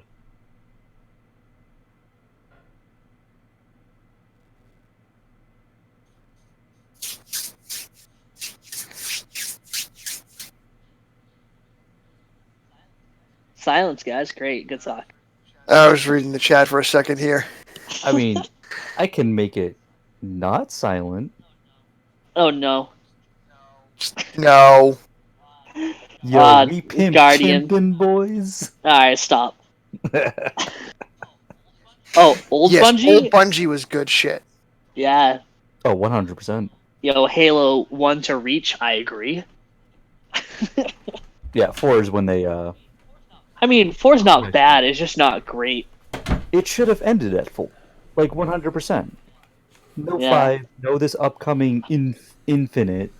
Yeah, oh my Which is god. just Halo 6. 5 took a dump on me, and it didn't even wipe either. That's how I haven't played disgusting Halo it since got. the second one, so yeah. Halo for me, Like, first-person shooters is kind of hard. Because I grew up playing Halo when you literally had to go have two different TVs going on, two different fucking original Xboxes and play it. That's the last time I really played Halo. And Halo back then was so much fucking fun. But mind you, I'm an old fuck, so that's why it was fun for me. But I was play GoldenEye with split screen too, so yeah. See, going back to N64 days for me, Dark. my friend group, it was Perfect I Dark. actually have the copy of Perfect Dark next to me, pretty much. wait, isn't that the game that fucked your head? Or am I thinking of something different? You're thinking of something different. Yeah. What game was that? Perfect Dark was a first-person shooter. What and game is that when it fucks with your head like you have a sanity? Eternal Darkness Sanity's Requiem. Oh my god, I want to play that game because it like says deleting save file, and I was like, wait, what? I So, love what Twin Snakes did with that game. For my friends and I, like I said, it was Perfect Dark was our go-to for the, get everyone together, throw in a first-person shooter, chase each other off, and one of our favorite things to do, there was a gun in Perfect Dark called the Farsight that could not only, when you turned on the scope, see through walls, but the gun could shoot through walls. It was broken. So, it was like the golden gun, but worse. So what we would do is we would take a map and we'd put no weapon other than the Farsight. So it turned into a contest of who could snipe who from across the fucking map first. I want to make have a a couple note on people. Pokemon Stadium that was mentioned. Yes, one of the best Oh yeah, absolutely. N64 games, Absolutely. hands down. I begged months for my father to get that game. Like, I'm pretty sure if I asked him, hey, do you remember the time I begged for Pokemon Stadium? Oh, he would go for hours.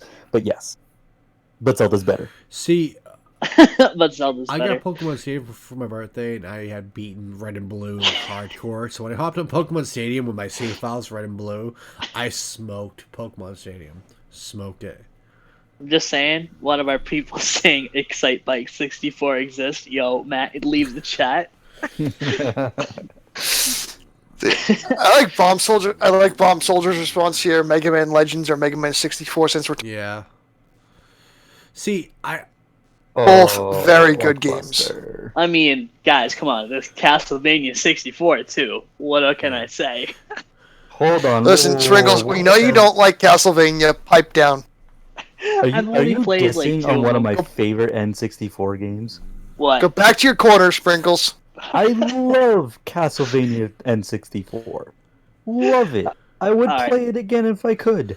so anyways, we are getting pretty towards the end of our time for this podcast. We're at 3.5 hours at this point. So why don't we end the podcast on this? I am planning on doing an after-hours special. I don't know if anyone here is planning on joining us. I can stream it if the people want our after-hours special. Just us talking about random shit. I know Zen will not be able to join us. He has to sleep. Yeah, sleeps for the week. So... Oh, that might be true. If you guys want, we can continue to stream there, but we do have to end the Future Gadget Lab podcast and hop on to that. So, why don't we end on that note right there, and we talk about what's going on next week, Lobo. All right, coming up next week, it's Anime Week. So, all you weebs out there, be sure and come back. I'm looking at you, Vimo. Like we had this week, we were discussing favorite games, favorite franchises, favorite companies. We're going to be doing a similar format next week with our animes, but talking about animes that we've seen that perhaps no one else has seen, or perhaps you've seen but haven't seen in a while and should go back and check out again. Myself and Doug are going to discuss, a couple different seasonal animes we've seen. Yes. And I get to talk about my wonderful selection of anime. yeah, like I said, we'll discuss favorite series, whether it's a short series, a long-running series, characters, waifus, fucking One Piece. We're going to dive down the anime rabbit hole, folks. Be sure to join us. Yep. So, join us next week, and we'll have a good time then. Well, 1 second. What the fuck just happened with my computer? It spazzed out. Cool. And Darnell, viewers are always welcome, man. Definitely. Yeah, Matt, you're not allowed to talk about your waifu. They're mostly lollies. No joke. Well, Matt, be sure and come back next week, and you can discuss it with You can discuss it with us. All right. Thank you guys for joining us on the Future Gadget Labs podcast.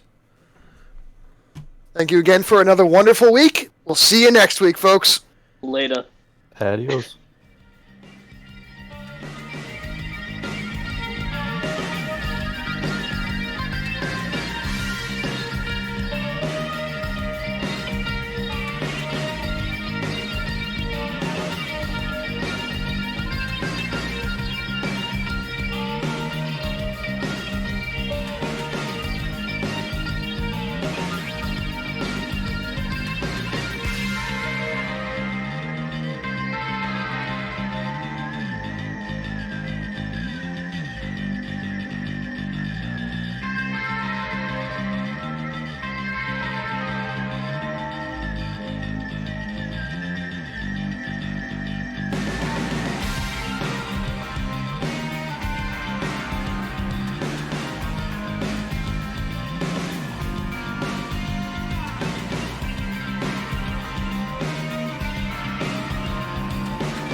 Get out the way,